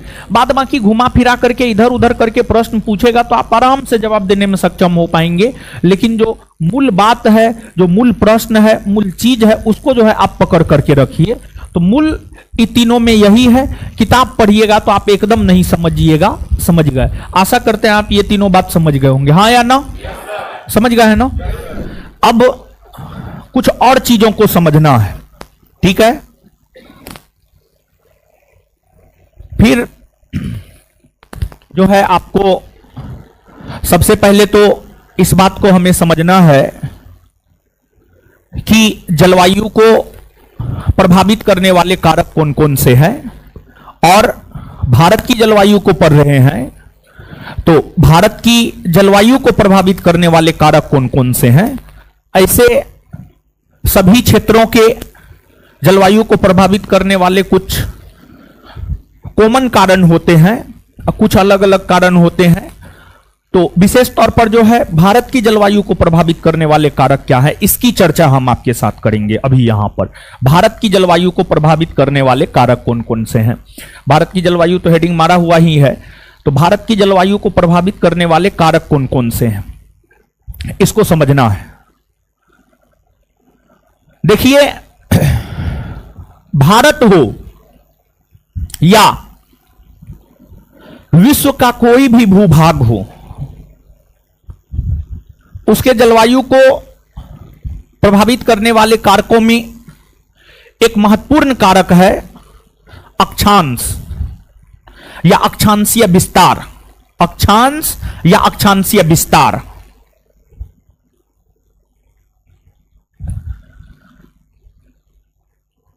जो देश जितना निम्न अक्षांश पर देखने को मिलेगा उसकी जलवायु उतनी गर्म होगी। जो देश जितना उच्च अक्षांश पर देखने को मिलेगा उसकी जलवायु उतनी ठंडी होगी। निम्न अक्षांश मतलब 5 डिग्री 10 डिग्री, यानी 0 डिग्री के आसपास का अक्षांश, 0 डिग्री के आसपास का अक्षांश, 0 डिग्री अक्षांश के आसपास का अक्षांश, या यूं कहे विषुवत रेखा के आसपास का अक्षांश, विषुवत रेखा के आसपास का अक्षांश। और उच्च अक्षांश कहने का मतलब होता है विषुवत रेखा से एकदम दूर का अक्षांश, जैसे 85 डिग्री 90 डिग्री 70 डिग्री 75 डिग्री। ये बात है, समझ पा रहे हैं आप? उच्च अक्षांश और निम्न अक्षांश। तो भारत हो या विश्व का कोई भी देश हो, भारत हो या विश्व का कोई भी देश हो, उसके जलवायु को अक्षांश निश्चित तौर पर जो है आपको प्रभावित करती है। उसकी जलवायु को अक्षांश निश्चित तौर पर जो है आपको प्रभावित करती है। ये जो है आपको 0 डिग्री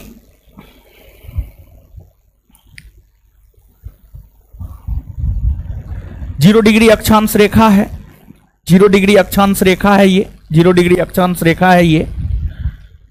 0 डिग्री के आसपास का जो अक्षांश होता है इसको निम्न अक्षांश, और इससे जितना दूर जाइएगा उतना उच्च अक्षांश हो जाएगा। और यह जो 0 डिग्री है, आप सब लोग जानते हैं 0 डिग्री को हम लोग विषुवत रेखा भी कहते हैं, या भूमध्य रेखा भी कहते हैं, या इक्वेटर भी कहते हैं। कहते हैं या नहीं कहते? निश्चित तौर पर कहते हैं। और दूसरी बात यह है कि जो 0 डिग्री है, या जो विषुवत रेखा है, या जो भूमध्य रेखा है, इसके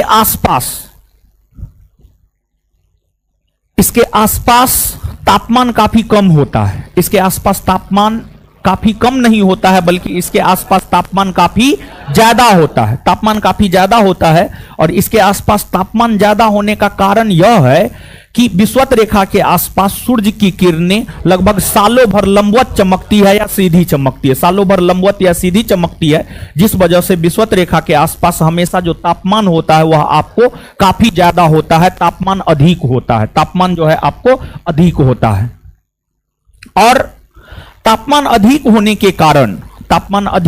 के कारण यहां पर निम्न वायु दाब पाया जाता है। क्या होता है निम्न वायु दाब, उच्च वायु दाब? देखिए, वायु दाब, सबसे पहली बात तो आपको यह समझना है वायु दाब क्या होता है।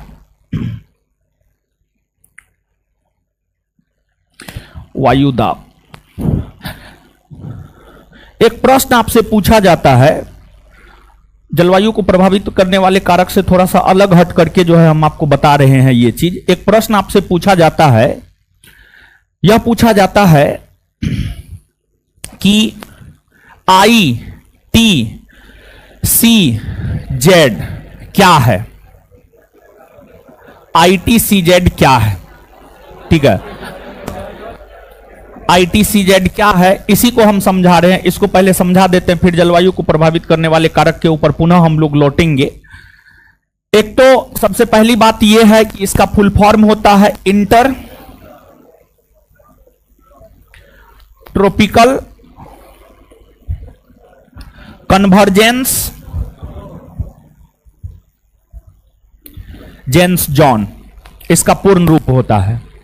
और दूसरी बात यह है कि इसका हिंदी होता है अंतः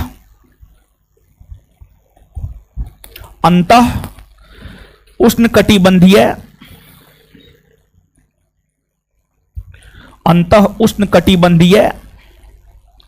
अभिसरण क्षेत्र। अंतः उष्णकटिबंधीय अभिसरण क्षेत्र इसका हिंदी होता है। अब एक लाइन का प्रश्न है, उत्तर भी एक लाइन में ही होगा।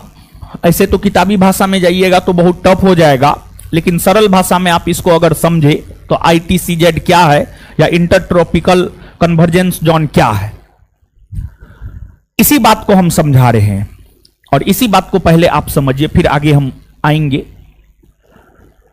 तो एक तो पृथ्वी है, पृथ्वी के केंद्र से होकर या पृथ्वी के बीचों बीच से होकर 0 डिग्री अक्षांश रेखा गुजरती है, जिसको हम लोग भूमध्य रेखा या विषुवत रेखा कहते हैं। यहां पर तापमान काफी अधिक होता है, यहां पर तापमान काफी अधिक होता है। और तापमान अधिक होने के कारण विषुवत रेखीय क्षेत्र की जो वायु होती है वह आपको गर्म हो जाती है। विषुवत रेखीय क्षेत्र या 0 डिग्री अक्षांश के आसपास का जो वायु होता है वह गर्म हो जाता है। और जो गर्म वायु होती है, गर्म वायु आपको हल्की होती है। जब वायु गर्म होती है तो वह हल्की हो जाती है। तो गर्म वायु हल्की होने के कारण वह ऊपर उठ जाती है। गर्म वायु हल्की होने के कारण वह ऊपर उठ जाती है, जिस वजह से 0 डिग्री अक्षांश के आसपास या विषुवत रेखीय क्षेत्र में या भूमध्य रेखीय क्षेत्र में एक निम्न वायु दाब देखने को मिलता है, या निम्न वायु दाब वाला क्षेत्र यहां पर आपको देखने को मिलता है। अब यहां पर एक बात है, वायु दाब क्या है? तो इसका परिभाषा यह है कि पृथ्वी के प्रति इकाई क्षेत्रफल पर पड़ने वाले वायु के भार को वायु दाब कहते हैं। पृथ्वी के प्रति इकाई क्षेत्रफल पर पड़ने वाले वायु के भार को वायु दाब कहते हैं। गर्म वायु हल्की होती है, ठंडी वायु भारी होती है। गर्म वायु हल्की होती है जिस वजह से वह ऊपर उठ जाती है, और ठंडी वायु भारी होती है जिस वजह से वह ऊपर नहीं उठती है। जहां पर वायु का प्रेशर ज्यादा है वहां पर वायु दाब अधिक, जहां पर वायु का प्रेशर कम है वहां पर वायु दाब कम, वहां पर वायु दाब क्या कम। तो 0 डिग्री अक्षांश रेखा अर्थात विषुवत रेखा या भूमध्य रेखा के आसपास अधिक तापमान होने के कारण निम्न वायुदाब का क्षेत्र देखने को मिलता है। अब ITCZ क्या है, इसको एक लाइन में अगर हम कहे तो विषुवत रेखा के आसपास जो निम्न वायुदाब पेटी वाला क्षेत्र होता है उसे ही उष्ण कटिबंधीय अभिसरण क्षेत्र कहा जाता है या फिर ITCZ कहा जाता है। तो विषुवत रेखा तथा उसके आसपास जो निम्न वायुदाब वाला पेटी पाया जाता है या विषुवत रेखा के आसपास जो निम्न वायुदाब वाला क्षेत्र पाया जाता है उसी निम्न वायुदाब वाले क्षेत्र को जो है उष्ण कटिबंधीय अभिसरण क्षेत्र कहा जाता है। यह बात है। और देखिए सूर्य के उत्तरायण होने पर ITCZ का भी उत्तरायण होता है और सूर्य के दक्षिणायन होने पर ITCZ का भी दक्षिणायन होता है। मतलब अगर मान लिया जाए कि सूर्य उत्तरायण हुआ यानी उत्तरी गोलार्ध में सूर्य लंबे समय तक चमक रहा है तो ITCZ का क्षेत्र भी उत्तरायण हो जाता है, और सूर्य अगर मान लिया जाए दक्षिणी गोलार्ध में लंबे समय तक चमक रहा है तो यह भी जो है आपको दक्षिणायन हो जाता है। भारतीय जलवायु को प्रभावित करने वाले कारक, भारतीय जलवायु को प्रभावित करने वाले कारक में पुनः आप लौट जाइए। तो उसमें एक हमने आपको बताया है भारतीय जलवायु को प्रभावित करने वाले कारकों में एक अक्षांश है। भारत ही नहीं बल्कि विश्व की जलवायु को भी प्रभावित करने वाले कारकों में एक अक्षांश का अहम रोल होता है।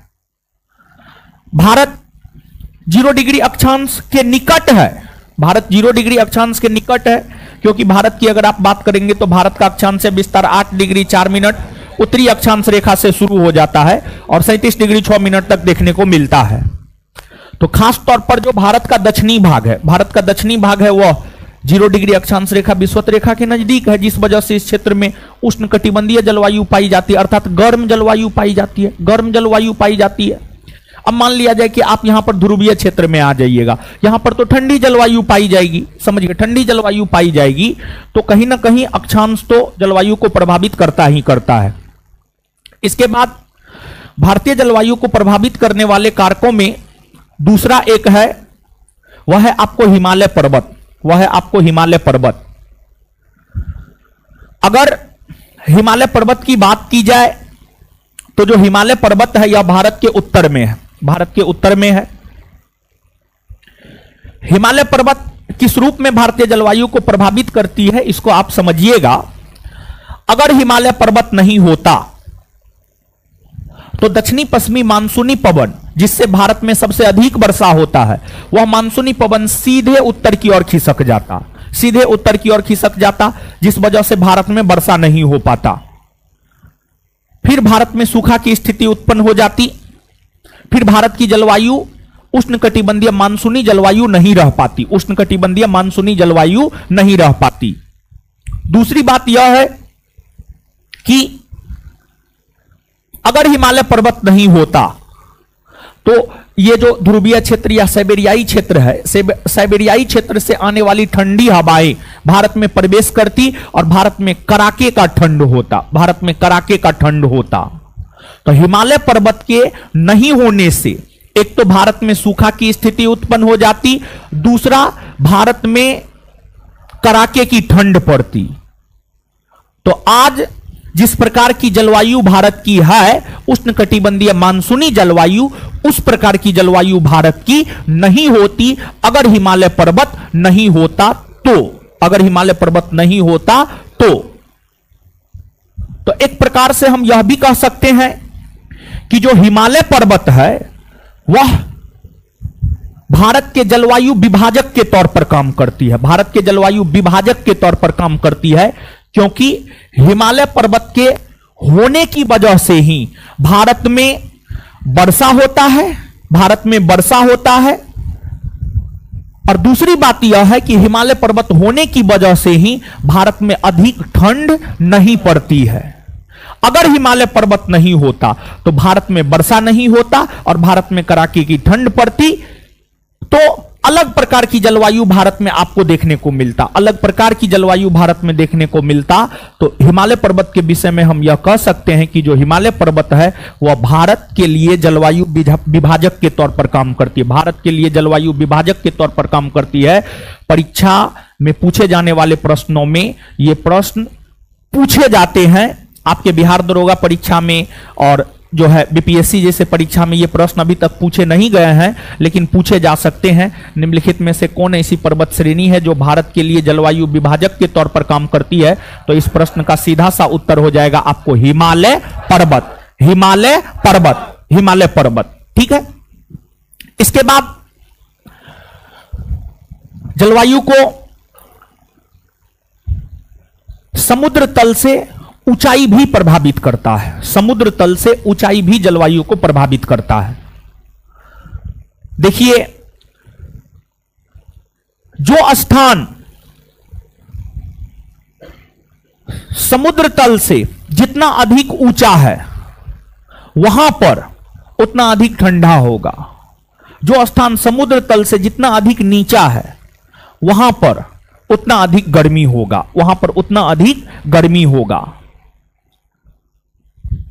तो एक बात आपसे पूछा जाता है कि अमृतसर, अमृतसर पंजाब में है और दार्जिलिंग दोनों एक ही अक्षांश पर है। अमृतसर की अगर आप बात करेंगे तो अमृतसर जो है आपको है पंजाब में है, समझ गए? अमृतसर पंजाब में है और दार्जिलिंग की अगर आप बात करेंगे तो दार्जिलिंग जो है पश्चिम बंगाल में है, दार्जिलिंग पश्चिम बंगाल में है।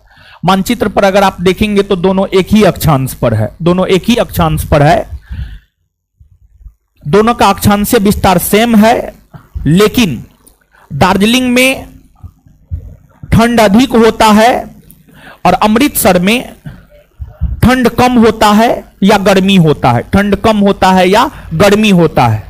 जैसे ठंडा के मौसम में कैलकुलेट किया गया है, ठंड के मौसम में कैलकुलेट किया गया है कि अमृतसर में जब आपको 16 डिग्री टेम्परेचर होता है तो दार्जिलिंग में जो है आपको 4 डिग्री टेम्परेचर होता है, 4 डिग्री टेम्परेचर होता है। तो आखिरकार ऐसा क्यों होता है? समझ गए? आखिरकार ऐसा क्यों होता है? तो ऐसा होने का कारण है समुद्र तल से ऊंचाई, समुद्र तल से ऊंचाई। एक ही समय पर, एक ही समय पर, एक ही मौसम में, एक ही समय पर, एक ही मौसम में एक ही अक्षांश रेखा पर स्थित शहरों का तापमान अलग अलग होता है। ऐसा क्यों होता है? ऐसा समुद्र तल से ऊंचाई या किताबी भाषा में कहे तो तुंगता के कारण होता है। तुंगता, समझ गए? तुंगता, तुंगता के कारण होता है या समुद्र तल से ऊंचाई के कारण होता है। देखिए, होता क्या है कि जब आप धरातल से ऊंचाई पे जाइएगा, धरातल से ऊंचाई पर जाइएगा, जैसे जैसे आप ऊंचाई पे जाइएगा वैसे वैसे टेम्परेचर जो होता है कम होता जाता है, टेम्परेचर कम होता जाता है। और जैसे जैसे धरातल से आप नीचे जाइएगा तो टेम्परेचर बढ़ता जाता है, टेम्परेचर बढ़ता जाता है। धरातल से ऊंचाई पर जाने पर टेम्परेचर कम होता है और धरातल से नीचे जाने पर टेम्परेचर बढ़ता है। टेम्परेचर क्या होता है? बढ़ता है। तो धरातल से ऊंचाई पर जाइएगा तो टेम्परेचर कम होता है। तो जो दार्जिलिंग है, दार्जिलिंग एक पहाड़ी या पर्वतीय शहर है, पहाड़ी या पर्वतीय शहर है। तो दार्जिलिंग का ऊंचाई समुद्र तल से काफी अधिक है, समुद्र तल से काफी ऊंचे स्थान पर दार्जिलिंग नामक शहर बसा हुआ है। लेकिन अमृतसर जो है आपको मैदानी भाग में बसा हुआ शहर है, मैदानी भाग में बसा हुआ शहर है। यही कारण है कि दोनों के टेम्परेचर में, दोनों के जलवायु में या दोनों के मौसम में जो है आपको अंतर होता है। यह भी प्रश्न आपसे आपके परीक्षा में पूछा जा चुका है। हमको लगता है एनडीए, सीडीएस, छत्तीसगढ़ पीसीएस जैसे परीक्षा जो है इस प्रश्न को पूछा है और हमको लगता है बीपीएससी भी पूछा है। लेकिन आपके बिहार दरोगा परीक्षा की बात करेंगे तो बिहार दरोगा परीक्षा जो है यह प्रश्न आज तक आपसे नहीं पूछा है, समझ गए? तो इस बात को जो है आप याद रखिएगा। इसके बाद जो है समुद्र से दूरी भी कहीं ना कहीं जलवायु को प्रभावित करता है, समुद्र से दूरी भी जलवायु को प्रभावित करता है। क्योंकि जो शहर समुद्र के जितना नजदीक होता है वहां पर वर्षा उतना अधिक होता है, और जो शहर समुद्र के जितना दूर होता है वहां पर वर्षा उतना कम होता है। जैसे कलकत्ता समुद्र के नजदीक है, यहां पर 119 सेंटीमीटर वर्षा। पटना इससे दूर है, यहां पर 105 सेंटीमीटर वर्षा। प्रयागराज उससे भी दूर है, यहां पर 76 सेंटीमीटर वर्षा। दिल्ली उससे भी दूर है, यहां पर 56 सेंटीमीटर वर्षा। यहां पर 56 सेंटीमीटर वर्षा होता है। तो समुद्र से दूरी भी कहीं ना कहीं जलवायु को प्रभावित करता है। जो शहर या जो देश, जो राज्य, जो क्षेत्र समुद्र के जितना नजदीक होता है वहां पर वर्षा उतना अधिक होता है, और जो क्षेत्र समुद्र के जितना दूर होता है वहां पर वर्षा उतना कम होता है, वहां पर वर्षा उतना कम होता है। तो ये तमाम ऐसी चीजें हैं जो भारतीय जलवायु को प्रभावित करती है। इसके अलावे अगर आप देखेंगे तो भारतीय जलवायु को कुछ जलधाराएं भी प्रभावित करती है। जैसे एल नीनो जलधारा हो गया, एल नीनो जलधारा के बाद लानिनो जलधारा हो गया। ये सब ऐसी जलधाराएं हैं जो भारतीय जलवायु को प्रभावित करती है। अब यहां पर एक चीज को समझना है कि एल नीनो की धारा और लानिनो की धारा भारतीय जलवायु को प्रभावित कैसे करती है। एल नीनो की धारा और लानिनो की धारा भारतीय जलवायु को प्रभावित कैसे करती है, इस बात को समझना है।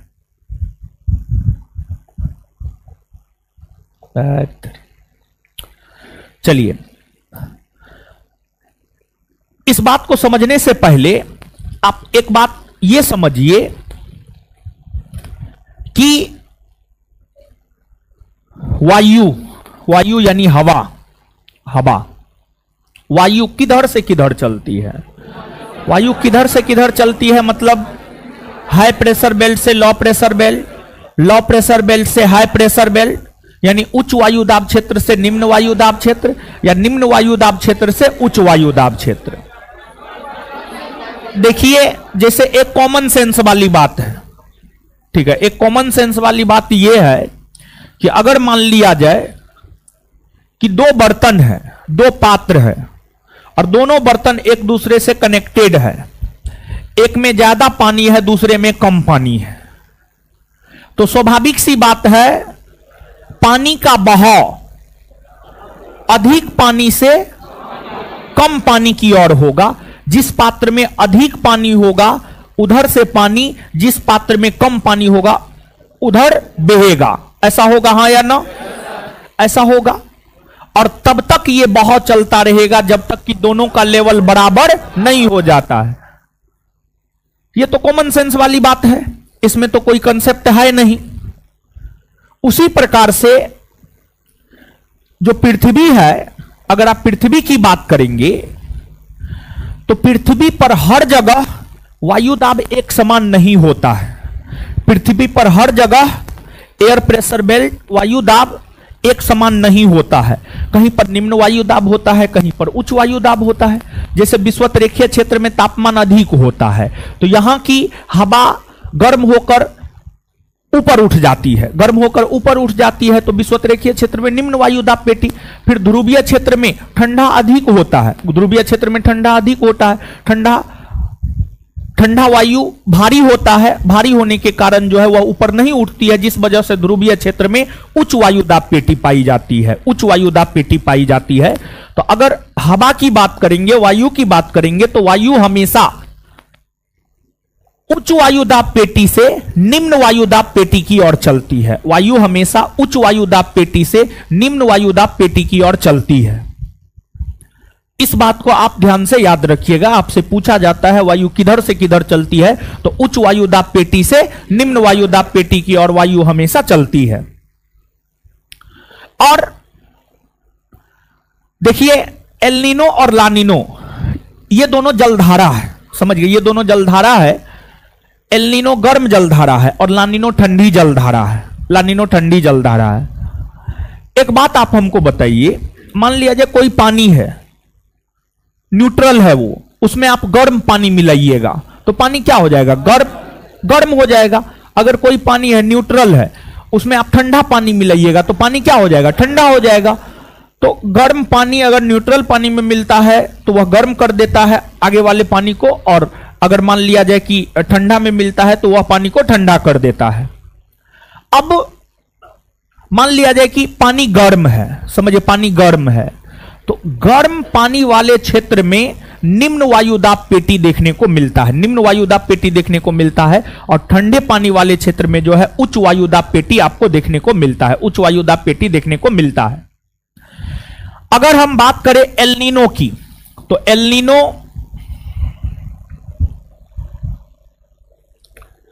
नीनो की, तो एल नीनो जो है आपको प्रशांत महासागर की एक गर्म जलधारा है, प्रशांत महासागर की एक गर्म जलधारा है।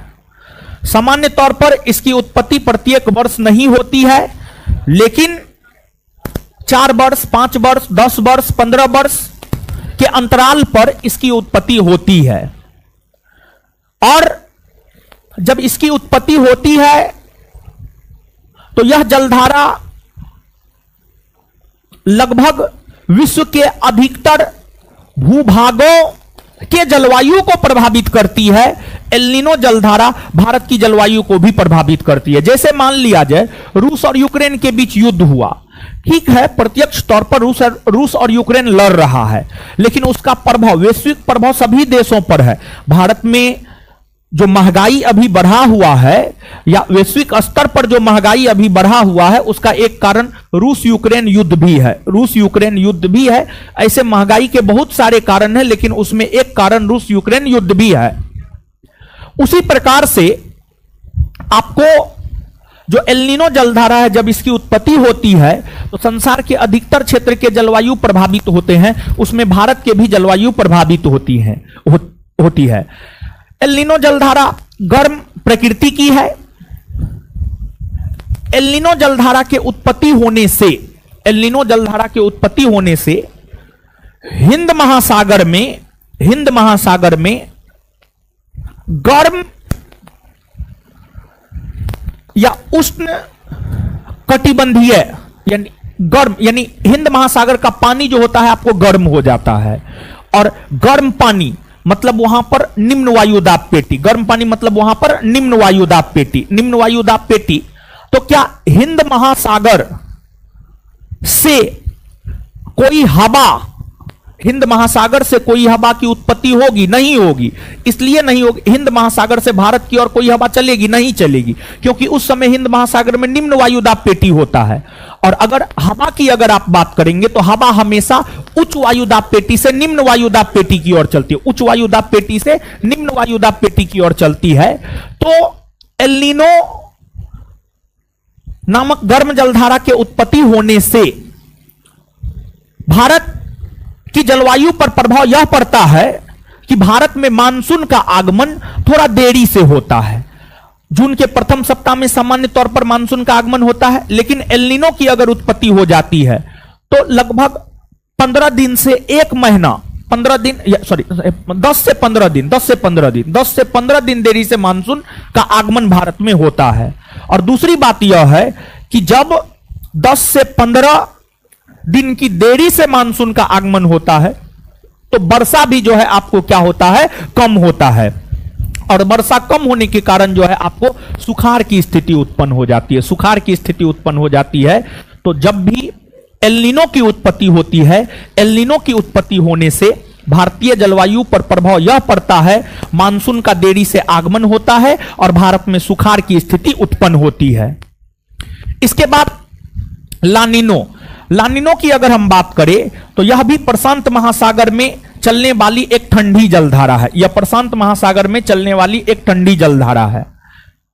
लानिनो जलधारा के उत्पत्ति होने से आपको ठंडी, इस जलधारा की पानी ठंडी होती है, और ठंडी पानी मतलब वहां पर उच्च वायुदाब पेटी, उच्च वायुदाब पेटी होगा तो स्वाभाविक सी बात है हिंद महासागर का जल ठंडा हो जाएगा, वहां पर उच्च वायुदाब पेटी होगा, और फिर हवा जो है हिंद महासागर से भारत की ओर प्रवेश करेगा, और उसमें जो है आपको नमी की मात्रा भी अधिक होगी, और नमी की मात्रा अधिक होने के कारण वर्षा अधिक कराएगी, और वर्षा अधिक कराएगी मतलब बाढ़ की स्थिति उत्पन्न हो जाएगी, बाढ़ की स्थिति उत्पन्न हो जाएगी। कहने का मतलब यह हुआ कि लानिनो जलधारा की उत्पत्ति होने से भारत में बाढ़ की स्थिति उत्पन्न हो जाती है, भारत में बाढ़ की स्थिति उत्पन्न हो जाती है। तो कहीं ना कहीं एल नीनो और ला नीनो जो दोनों जलधारा भारत की जलवायु को प्रभावित करती है। और ध्यान रहे, एल नीनो और ला नीनो दोनों प्रशांत महासागर की जलधारा है। एल नीनो गर्म जलधारा है, ला नीनो ठंडी जलधारा है। एल नीनो जलधारा की उत्पत्ति होने से भारत में सुखाड़ की स्थिति उत्पन्न होती है, और ला नीनो जलधारा की उत्पत्ति होने से भारत में बाढ़ की स्थिति उत्पन्न होती है। मतलब दोनों भारत के लिए खतरनाक ही है, समझ गए, दोनों भारत के लिए खतरनाक ही है। आए दिनों पेपर में आप पढ़ेंगे कि एल नीनो की उत्पत्ति की संभावना है, तो आप समझ जाएंगे कि भारत में सुखाड़ आने वाला है। या ला नीनो की उत्पत्ति की संभावना है, तो आप यह समझ जाएंगे कि भारत में बाढ़ की स्थिति उत्पन्न हो सकती है। कभी कल आप देखते होंगे भारत में बहुत अधिक पानी आ जाता है, भारत में बहुत अधिक बाढ़ आ जाता है, कभी कताल आप देखेंगे तो आप समझ जाइएगा कि ला नीनो की उत्पत्ति कहीं ना कहीं हुई होगी। इसी वजह से भारत में बाढ़ की स्थिति देखने को मिल रहा है। कुछ समझ में आ रहा है? यह चीज है। तो ये भारतीय जलवायु को प्रभावित करने वाले कारक है, ये भारतीय जलवायु को प्रभावित करने वाले कारक है। आशा करते हैं आप इस बात को समझे होंगे, हाँ या ना? चलिए अब देखिएगा, इसके अलावे हमने आपको बतलाया है कि अगर भारत की बात करें तो भारत में मौसम 4 है। ग्रीष्म ऋतु हो गया, वर्षा ऋतु हो गया, शरद ऋतु हो गया, शीत ऋतु हो गया। ग्रीष्म ऋतु 15 मार्च से 15 जून, वर्षा ऋतु 15 जून से 15 सितंबर। वो 1-2 दिन इधर उधर हो सकता है, उसमें वो चक्कर में मत पड़िएगा, ठीक है। आप लोग देखते हैं बहुत विद्यार्थी जो छुड़की में लटकता है, ठीक है। देखिए कोई भी चैप्टर आए ना तो उसके मेन कंसेप्ट को समझिए, छुड़की में नहीं लटकना है। जैसे बहुत विद्यार्थी का 15 मार्च से 15 जून दे दिए, फिर 15 जून से 15 से, अरे उस चक्कर में काहे आप पढ़ रहे हैं महाराज, वो ऐसे दे दिए, उसका कोई महत्व नहीं है। वो कभी पूछेगा कि भारत में गर्मी कब से कब तक रहता है, और वो कोई निर्धारित थोड़े है, ऐसा थोड़े है कि 15 मार्च को गर्मी आइए जाएगा, 30 मार्च को गर्मी आ सकता है, समझिए, हो सकता है या नहीं हो सकता है, समझिए। वो एक दे दिए हैं, उसका कोई खास महत्व है नहीं। लेकिन अब यहां पर थोड़ा सा आप समझिएगा, जैसे एक बात पूछा जाता है, भारत का सबसे ठंडा स्थान कौन है, भारत का सबसे गर्म स्थान कौन है, भारत में सबसे अधिक वर्षा कहां होता है, भारत में सबसे कम वर्षा कहां होता है। इस प्रकार के प्रश्न आपसे आपके परीक्षा में पूछा जाता है। तो अगर आप भारत की बात करेंगे तो भारत में जो सबसे ज्यादा वर्षा होता है मेघालय के मासिनराम में होता है। मेघालय के मासिनराम में होता है, 1141 सेंटीमीटर वर्षा होता है। और भारत ही नहीं बल्कि पूरे विश्व में सबसे ज्यादा वर्षा मेघालय के मासिनराम में ही होता है। भारत तथा विश्व दोनों को मिलाकर अगर आप देखेंगे तो भारत में भी तथा विश्व में भी सबसे अधिक वर्षा मेघालय के मासिनराम में ही होता है। और मेघालय के मासिनराम में वर्षा दक्षिणी पश्चिमी मानसून के बंगाल की खाड़ी के शाखा से होता है। दक्षिणी पश्चिमी मानसून के बंगाल के खाड़ी के शाखा से होता है। इसके बाद भारत में सबसे कम वर्षा कहां होता है, तो भारत में सबसे कम वर्षा होता है लद्दाख के लेह में, लद्दाख के लेह में। इसके बाद भारत में सबसे अधिक गर्मी कहां होता है, तो भारत में सबसे अधिक गर्मी होता है राजस्थान के बीकानेर के बिड़ियावली में। राजस्थान के बीकानेर के बिड़ियावली में सबसे ज्यादा गर्मी होता है। और भारत में सबसे ज्यादा ठंडा कहां होता है, तो भारत में सबसे ज्यादा ठंडा होता है लद्दाख के द्रास में। लद्दाख के द्रास में, लद्दाख के द्रास में। ये 4 फैक्ट है, ये चारों फैक्ट आप याद रखिएगा। इसके अलावा अब आप देखिएगा एक बात कि आपको एक पूछा जाता है मरुस्थल के संदर्भ में, भारत का सफेद मरुस्थल कौन है, भारत का शीत मरुस्थल कौन है, भारत का गर्म मरुस्थल कौन है। उसमें थोड़ा सा एरर है, पहले आप यहां पर देख लीजिए, पहले आप यहां पर जान लीजिए, फिर उसमें आप सुधार कर लीजिएगा, ठीक है। जहां पर एरर है यहां पर अगर आप ध्यान से सुनिएगा तब आप सुधार करने में नोट में सक्षम हो पाएंगे। हम नोट में सुधार करवाएंगे नहीं, गलत लिखा हुआ है, गलत है, आप अपना याद कर लीजिएगा, नहीं तो ध्यान से यहां सुनिए। देखिए आपको पिछला चैप्टर पढ़ाते हुए हमने आपको भारत के पर्वत पठार मैदान से अवगत करवाया था। और भारत के पर्वत पठार मैदान से अवगत करवाते हुए हमने आपको थार रेगिस्तान से अवगत करवाया था। थार रेगिस्तान से अवगत करवाया था। थार रेगिस्तान एक गर्म रेगिस्तान है, गर्म मरुस्थल है। तो भारत का एक गर्म मरुस्थल थार मरुस्थल है या थार रेगिस्तान है। तो जो थार है वह भारत का गर्म मरुस्थल है। फिर आपको जो कच्छ का रण है, कच्छ के रन वाले इलाके में अगर आप जाएंगे तो वहां पर सफेद, समझ गए, सफेद नमकीन, नमक जानते हैं? नमक कैसा होता है? सफेद होता है। इस क्षेत्र में नमक, समझ गए, नमक की परत आपको देखने को मिलती है। यह भूभाग जो है उजला दिखाई देता है, सफेद दिखाई देता है। तो कच्छ का जो रण है उसे भारत का सफेद मरुस्थल कहा जाता है। कच्छ का जो रण है उसे भारत का सफेद मरुस्थल कहा जाता है। फिर आपको जो लद्दाख का लेह है इसे भारत का शीत मरुस्थल कहा जाता है। शीत मरुस्थल कहा जाता है। देखिए, मरुस्थल किसे कहा जाता है? अनुपजाऊ भूभाग, अनुपजाऊ भूभाग जहां पर वर्षा काफी कम हो, जहां पर वर्षा काफी कम हो, जहां पर फसल का उत्पादन पॉसिबल ना हो, जहां पर फसल का उत्पादन नहीं होता हो, जहां पर फसल का उत्पादन नहीं होता हो, उसी को मरुस्थल कहा जाता है। तो लद्दाख का लेह का इलाका है, यहां पर भी फसल का उत्पादन नहीं ही होता है, यहां पर वर्षा ना के बराबर होता है या बहुत कम वर्षा होता है। सबसे कम वर्षा तो इसी क्षेत्र में होता है। अनुपजाऊ भूभाग है, इसी वजह से इसको जो है शीत मरुस्थल कह दिया गया है। फिर थार मरुस्थल, यह भी अनुपजाऊ भूभाग है, इसे जो है गर्म मरुस्थल कहा गया है। फिर कच्छ का रण, यह भी अनुपजाऊ भूभाग है, इसे कहा जाता है सफेद मरुस्थल। क्या कहा जाता है? सफेद मरुस्थल। समझ गए? तो अब यहां पर 8-10 फैक्ट हमने आपको बतलाया है। ये सभी फैक्ट को एक एक करके हम पूछ रहे हैं और आप जवाब दीजिए और साथ ही साथ उसके बाद आप अपने नोट में सुधार कर लीजिएगा। तो बताइए, भारत में सबसे ज्यादा वर्षा कहां होता है? मासिनराम, मेघालय। भारत में सबसे अधिक वर्षा कहां होता है? मासिनराम, मेघालय। विश्व में सबसे अधिक वर्षा कहां होता है? मासिनराम, मेघालय। विश्व में सबसे अधिक वर्षा कहां होता है? मासिनराम, मेघालय। इसके बाद आगे बताइएगा कि मासिनराम, मेघालय में जो वर्षा होता है वह कौन मानसूनी पवन से होता है? दक्षिणी पश्चिमी मानसूनी पवन। दक्षिणी पश्चिमी मानसूनी पवन के कौन शाखा से होता है? दक्षिणी पश्चिमी मानसूनी पवन के कौन शाखा से होता है? बंगाल की खाड़ी। भारत में सबसे कम वर्षा कहां होता है? लेह। कहां होता है? भारत में सबसे कम वर्षा, भारत में सबसे कम वर्षा। क्लियर है ये बात? इसके बाद आगे बतलाइएगा आप हमको कि जो है आपको भारत में भारत का सबसे अधिक गर्म स्थान कौन है? राजस्थान के बीकानेर का बिड़ियावली। राजस्थान के बीकानेर का बिड़ियावली। राजस्थान के बीकानेर का। भारत का सबसे गर्म स्थान,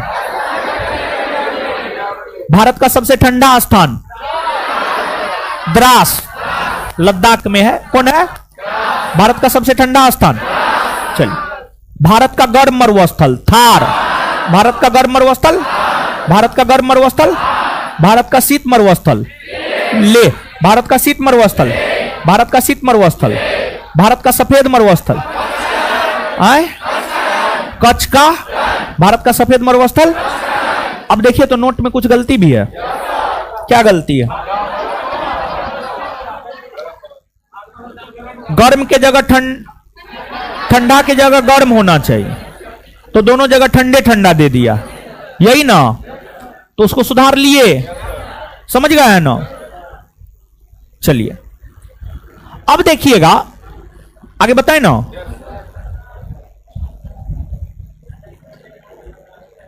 अब देखिएगा कुछ चीज और है, कुछ चीज और यहां पर हम लोगों को समझना है। जैसे कोपेन ने जो जलवायु का वर्गीकरण किया है, भारतीय जलवायु का वर्गीकरण किया है, भारत के किस राज्य में किस प्रकार की जलवायु पाई जाती है इसको देखना है।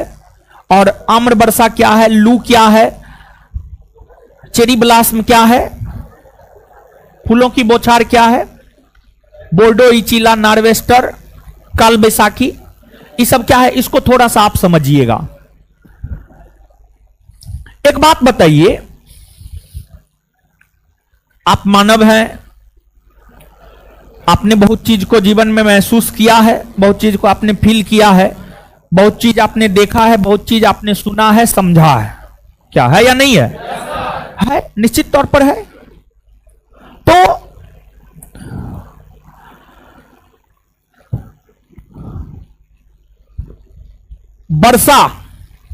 वर्षा ऋतु में तो होता है, लेकिन आप थोड़ा याद कीजिए, अपने बीते दिनों को याद कीजिए, आपने जो महसूस किया है उसको याद कीजिए। क्या गर्मी के मौसम में, क्या गर्मी के मौसम में, मतलब अप्रैल के माह में, गर्मी का मौसम मतलब मार्च से लेकर जून, मार्च से लेकर जून में अप्रैल, मई, जून, मार्च सब माह है। क्या अप्रैल में वर्षा नहीं होता है? क्या मई में वर्षा नहीं होता? एकदम होता है, समझ गए, एकदम होता है। तो एक बात तो आपको स्पष्ट होना चाहिए कि वर्षा ऋतु में वर्षा होने से पहले, वर्षा ऋतु में वर्षा होने से पहले गर्मी के मौसम में भी वर्षा होता है, गर्मी के मौसम में भी वर्षा होता है। अब एक बात बताइए, ग्रीष्म ऋतु में, ग्रीष्म ऋतु मतलब गर्मी के ऋतु में, अप्रैल के माह में आप याद कीजिए, अप्रैल के माह में, मेनली अप्रैल के माह में गर्म हवा चलती है? नहीं चलती है। गर्म हवा चलती है, एकदम से चलती है। विशेष तौर पर अप्रैल के माह में उत्तरी भारत में, उत्तरी भारत में मतलब पंजाब में, हरियाणा में, दिल्ली में, उत्तर प्रदेश में, बिहार में तथा पाकिस्तान में भी, पाकिस्तान में भी, पाकिस्तान में भी अप्रैल के माह में या ग्रीष्म ऋतु में उत्तरी भारत और पाकिस्तान में जो गर्म हवा चलती है, उस गर्म हवा को लू कहा जाता है। उस गर्म हवा को क्या कहा जाता है? लू, लू कहा जाता है।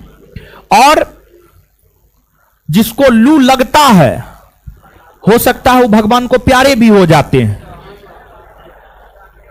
लू कोई अच्छा चीज नहीं है। आप देखते होंगे कि उस समय जो है सरकार का एक गाइडेंस आता है कि दोपहर में 12 से 3 के बीच ना निकले, जरूरी पड़ने पर ही निकले। ऐसा सलाह, ऐसा दिशा निर्देश जो है आपको गवर्नमेंट के द्वारा दिया जाता है, विशेष तौर पर उत्तर भारत में, विशेष तौर पर उत्तर भारत में। तो एक बात तो यह हो गई। और दूसरी बात, इससे पहले हमने आपको समझाया था कि वर्षा ऋतु से पहले ग्रीष्म ऋतु होता है। वर्षा ऋतु यानी मानसून के आगमन, मानसून का आगमन हुआ मतलब वर्षा ऋतु प्रारंभ हो गया। वर्षा ऋतु प्रारंभ होने से पहले अर्थात मानसून के आगमन से पूर्व, मानसून के आगमन से पूर्व जो भारत में ग्रीष्म ऋतु में वर्षा होता है, उस वर्षा को अलग अलग नामों से पुकारा जाता है। वह वर्षा अलग अलग फसलों के लिए लाभदायक होता है तथा ग्रीष्म ऋतु में जो गर्म हवाएं चलती है, उस गर्म हवाओं को भी अलग अलग नामों से जाना जाता है। उस गर्म हवाओं को भी अलग अलग नामों से जाना जाता है। जैसे कि आपको मानसून के आगमन के पूर्व एक होता है, मानसून के आगमन के पूर्व कर्नाटक के क्षेत्र में, मानसून के आगमन के पूर्व कर्नाटक के क्षेत्र में जो वर्षा होता है उसे कहा जाता है चेरी ब्लास्ट, उसे कहा जाता है चेरी ब्लास्ट, चेरी ब्लास्ट कहा जाता है। और वह वर्षा कॉफी के लिए, कॉफी के लिए लाभदायक होता है। फिर केरल में जो वर्षा होता है उसे आम्र वर्षा कहते हैं। उसका संबंध आम के फसल से होता है, उसका संबंध आम के फसल से होता है। फिर आपको ग्रीष्म ऋतु में जो गर्म हवाएं चलती है, उस गर्म हवाओं को पश्चिम बंगाल में काल बैसाखी कहा जाता है, पश्चिम बंगाल में काल बैसाखी कहा जाता है। फिर आपको उस गर्म हवा को असम में बोल्डो इचीला कहा जाता है, असम में बोल्डो इचीला कहा जाता है। फिर उस गर्म हवा को पूर्वोत्तर भारत में नार्वेस्टर कहा जाता है। क्या कहा जाता है? नार्वेस्टर, नार्वेस्टर कहा जाता है। तो आपसे पूछा जाता है, कैसे प्रश्न पूछा जाता है पता है? क्वेश्चन बैंक पलट करके देखेंगे तो आपसे पूछा जाता है लू क्या है, ग्रीष्म ऋतु में पश्चिम बंगाल में चलने वाली गर्म हवाओं को क्या कहते हैं, ग्रीष्म ऋतु में उत्तरी भारत तथा पाकिस्तान में चलने वाली गर्म हवाओं को क्या कहते हैं, आम्र वर्षा का संबंध किससे है, चेरी ब्लास्म वर्षा का संबंध किससे है। इस प्रकार के प्रश्न आपसे आपके परीक्षा में पूछा जाता है। तो हम लोग मौसम के विषय में यहां पर जाने हैं, मौसम के विषय में ठंडा मौसम, गर्मी का मौसम, बरसात का मौसम, सबसे ज्यादा ठंडा, सबसे ज्यादा वर्षा, ये सब चीज यहां पर जाने हैं। ये भी तो मौसम से ही संबंधित तथ्य है। तो इन चीजों को भी आप याद रखिएगा।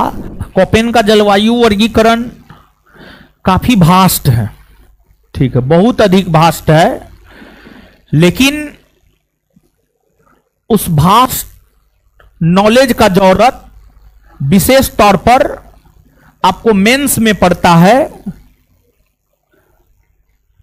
बीपीएससी मेंस परीक्षा में हमको लगता है 4 से 5 बार कम से कम, जब से हम बीपीएससी परीक्षा को देख रहे हैं, यानी अप्रॉक्स में 40वें बीपीएससी से वर्तमान समय तक आप देखेंगे बीपीएससी का क्वेश्चन बैंक सेकेंड पेपर का या ऑप्शनल जिसका ज्योग्राफी होता है, तो कोपेन के जलवायु वर्गीकरण के विषय में अनेकों बार प्रश्न पूछे गए हैं।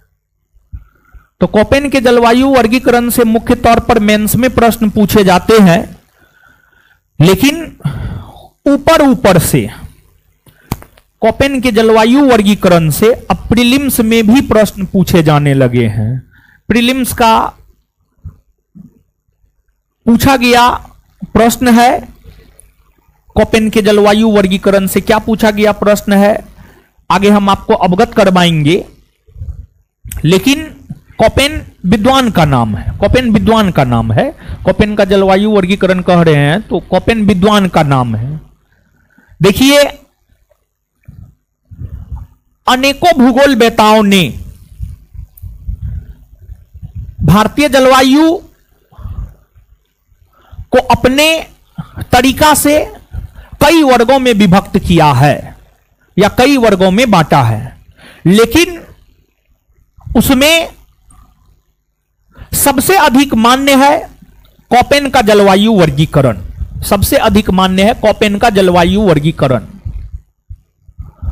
कोपेन ने भारतीय जलवायु को कुल 8 वर्गों में विभाजित किया है।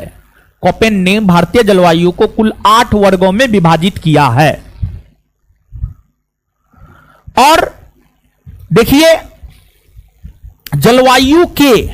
जलवायु को निर्धारित करने के 2 महत्वपूर्ण तत्व होते हैं। एक होता है वर्षा और दूसरा होता है तापमान। आपसे पूछा जाता है यह प्रश्न, जलवायु के 2 महत्वपूर्ण तत्व कौन है? तो जलवायु के या जलवायु के वर्गीकरण के 2 महत्वपूर्ण तत्व है, एक है तापमान और दूसरा है वर्षा। कोपेन ने भारतीय जलवायु को विभाजित करते हुए तापमान और वर्षा को ही आधार बनाया, और तापमान और वर्षा को आधार बनाते हुए ही कोपेन ने भारतीय जलवायु को 8 वर्गों में विभाजित किया है। कोपेन ने जो भारतीय जलवायु को 8 वर्गों में विभाजित किया है, उसमें आपको जम्मू कश्मीर, लद्दाख, हिमाचल प्रदेश, उत्तराखंड, ये जो क्षेत्र है, यहां पर आपको ई प्रकार की जलवायु है। ई प्रकार की जलवायु है। ई प्रकार की जलवायु का अर्थ होता है ध्रुवीय, समझ गए, ध्रुवीय जलवायु। ध्रुवीय जलवायु, ध्रुवीय जलवायु का अर्थ होता है यहां का मौसम हमेशा ठंडा होता है। यहां का मौसम हमेशा क्या होता है? ठंडा होता है। आप किसी भी मौसम में चले जाइए, जैसे अब तो ठंडा आ गया है, आप ग्रीष्म ऋतु में भी चले जाइए, इस एरिया में आपको ठंड का एहसास होगा, आपको कोट पहनना होगा, समझिए, आपको कोट पहनना होगा। आप गर्मी के मौसम में भी चले जाइए, आप मई जून में जाइए यहां पर, तब पर भी यहां पर इस एरिया में जो है आपको ठंडा का एहसास होगा, ठंडा का एहसास होगा। तो कोपेन ने जो है आपको लद्दाख, जम्मू कश्मीर, हिमाचल प्रदेश, उत्तराखंड, यहां पर ई प्रकार की जलवायु है। ई प्रकार की जलवायु है, अर्थात ध्रुवीय प्रकार की जलवायु है। इसके बाद अरुणाचल प्रदेश में DFC प्रकार की जलवायु है। DFC प्रकार की जलवायु है। इसके बाद आपको राजस्थान का पूर्वी भाग, गंगा का मैदानी भाग, मध्य प्रदेश का उत्तरी भाग, उत्तर प्रदेश के बाद ओडिशा, बिहार, झारखंड, पश्चिम बंगाल, सिक्किम, पूर्वोत्तर भारत, ये तमाम ऐसे क्षेत्र है जहां पर CWG प्रकार का जलवायु है। CWG प्रकार का जलवायु है। CWG प्रकार का जलवायु है। अब CWG का मतलब होता है शुष्क शीत जलवायु वाला क्षेत्र। शुष्क शीत जलवायु वाला क्षेत्र, शुष्क शीत जलवायु वाला क्षेत्र। आगे हम आपको लिखा देंगे, आपको परेशान नहीं होना है, समझ गए। इसके बाद आपको याद भी हो जाएगा, आपको चिंता नहीं करना है, ठीक है। इसके बाद जो है आपको, आप इधर अगर आ जाते हैं तो राजस्थान के पश्चिमी भाग में मरुस्थल है। राजस्थान के पश्चिमी भाग में जो है आपको मरुस्थल है। जो मरुस्थलीय इलाका है यहां पर BHWH प्रकार का जलवायु है। BHWH प्रकार का जलवायु है, यानी गर्म मरुस्थलीय जलवायु है, यानी गर्म मरुस्थलीय जलवायु है। फिर अगर आप आ जाते हैं प्रद्वीपीय पठारी इलाका में, समझिए प्रद्वीपीय पठारी इलाका में आ जाते हैं तो जो प्रद्वीपीय पठारी इलाका है, प्रद्वीपीय पठारी इलाका की अगर आप बात करेंगे तो यहां पर जो है आपको AW प्रकार की जलवायु है। AW प्रकार की जलवायु है। AW प्रकार की जलवायु है मतलब उष्ण कटिबंधीय सवाना प्रकार की जलवायु है। उष्ण कटिबंधीय सवाना प्रकार की जलवायु है। फिर अगर आप आ जाते हैं तमिलनाडु के तट पर या कोरोमंडल के तट पर, तो कोरोमंडल के तट पर AS प्रकार की जलवायु है। कोरोमंडल के तट पर AS प्रकार की जलवायु है। इसके बाद अगर आप आ जाते हैं गोवा से, समझिए गोवा से जो है, गोवा से अगर आप आ जाते हैं इधर कन्याकुमारी तक पश्चिमी तटीय भाग में, ये जो पश्चिमी तटीय भाग है, इस पश्चिमी तटीय भाग में अगर देखा जाए तो इस पश्चिमी तटीय भाग में जो है AMW प्रकार का जलवायु है। AMW प्रकार का जलवायु है, ठीक है, AMW प्रकार का जलवायु है। इसके बाद जो है आपको पंजाब का इलाका हो गया, फिर राजस्थान हो गया, गुजरात हो गया, समझ गए, राजस्थान हो गया, गुजरात हो गया, फिर महाराष्ट्र का कुछ इलाका हो गया। ये तमाम ऐसे क्षेत्र है जहां पर आपको BSHW प्रकार का जलवायु है। BSHW प्रकार का जलवायु है। कुल मिलाकर के अगर आप देखेंगे तो देखिए E 1, DFC 2, CWG 3, AW 4, AS 5, AMW 6, BSHW 7 और BHWH 8। कोपेन ने संपूर्ण भारत को यही 8 जलवायु में विभाजित किया है। 8 जलवायु में विभाजित किया है। देखिए किस क्षेत्र में किस प्रकार की जलवायु है, इसको याद रखना है। अगर आप क्वेश्चन देखेंगे ना तो क्वेश्चन क्या पूछा गया है जानते हैं?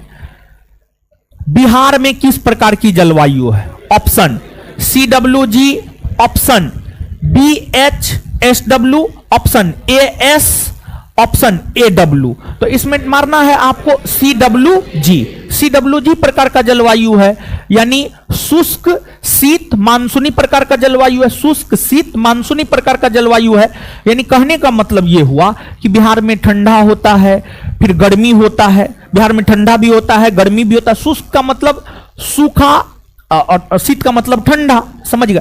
यानी जिस क्षेत्र में जिस प्रकार का मौसम होता है, ये सब अपना कोपेन जो है लिया है DFCAB कैपिटल, अंग्रेजी का कैपिटल लेटर स्मॉल लेटर जो है आपको लिया है, ये सब को अपना आधार बनाया वो कोपेन। तो इन सभी चीजों में हम लोगों को पढ़ने की कोई जरूरत नहीं है। सिर्फ संपूर्ण भारत को 8 भाग में आप बांट लीजिए और 8 भाग को आप याद रखिए कि फलना क्षेत्र में फलना प्रकार का जलवायु है। और विशेष तौर पर जो है बिहार के संदर्भ में, आप बिहार का परीक्षा देने जा रहे हैं तो अगर बिहार के संदर्भ में पूछेगा तो आप कहिएगा CWG प्रकार का जलवायु है। कैसा है? CWG प्रकार का जलवायु है, समझ गए। तो अब जो है यहां पर 1-2 पॉइंट हम आपको नोट डाउन करवाते हैं और उसके बाद आपको यह मानचित्र बनाना होगा, समझ गए।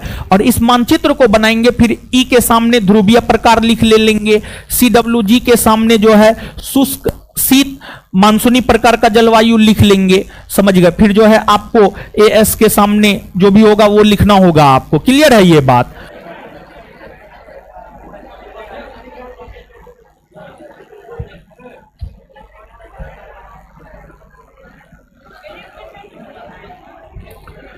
अपना जैसे लिखना है लिखिए, हम क्या करें, सब चीज हम ही कर देंगे।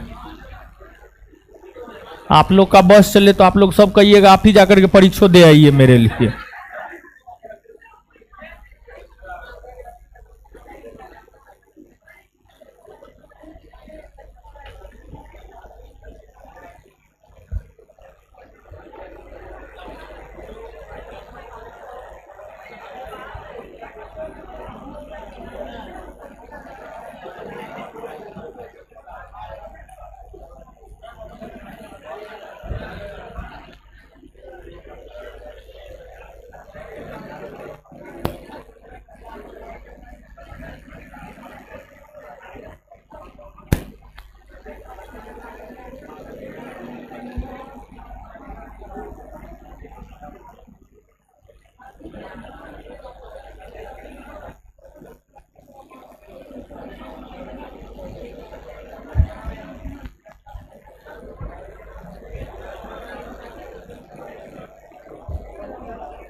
चलिए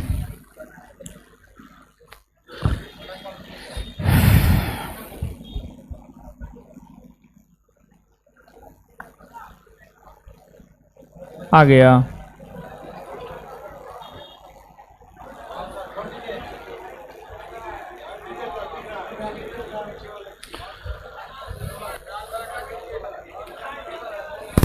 मानचित्र बनाइए। It's not a game. It's a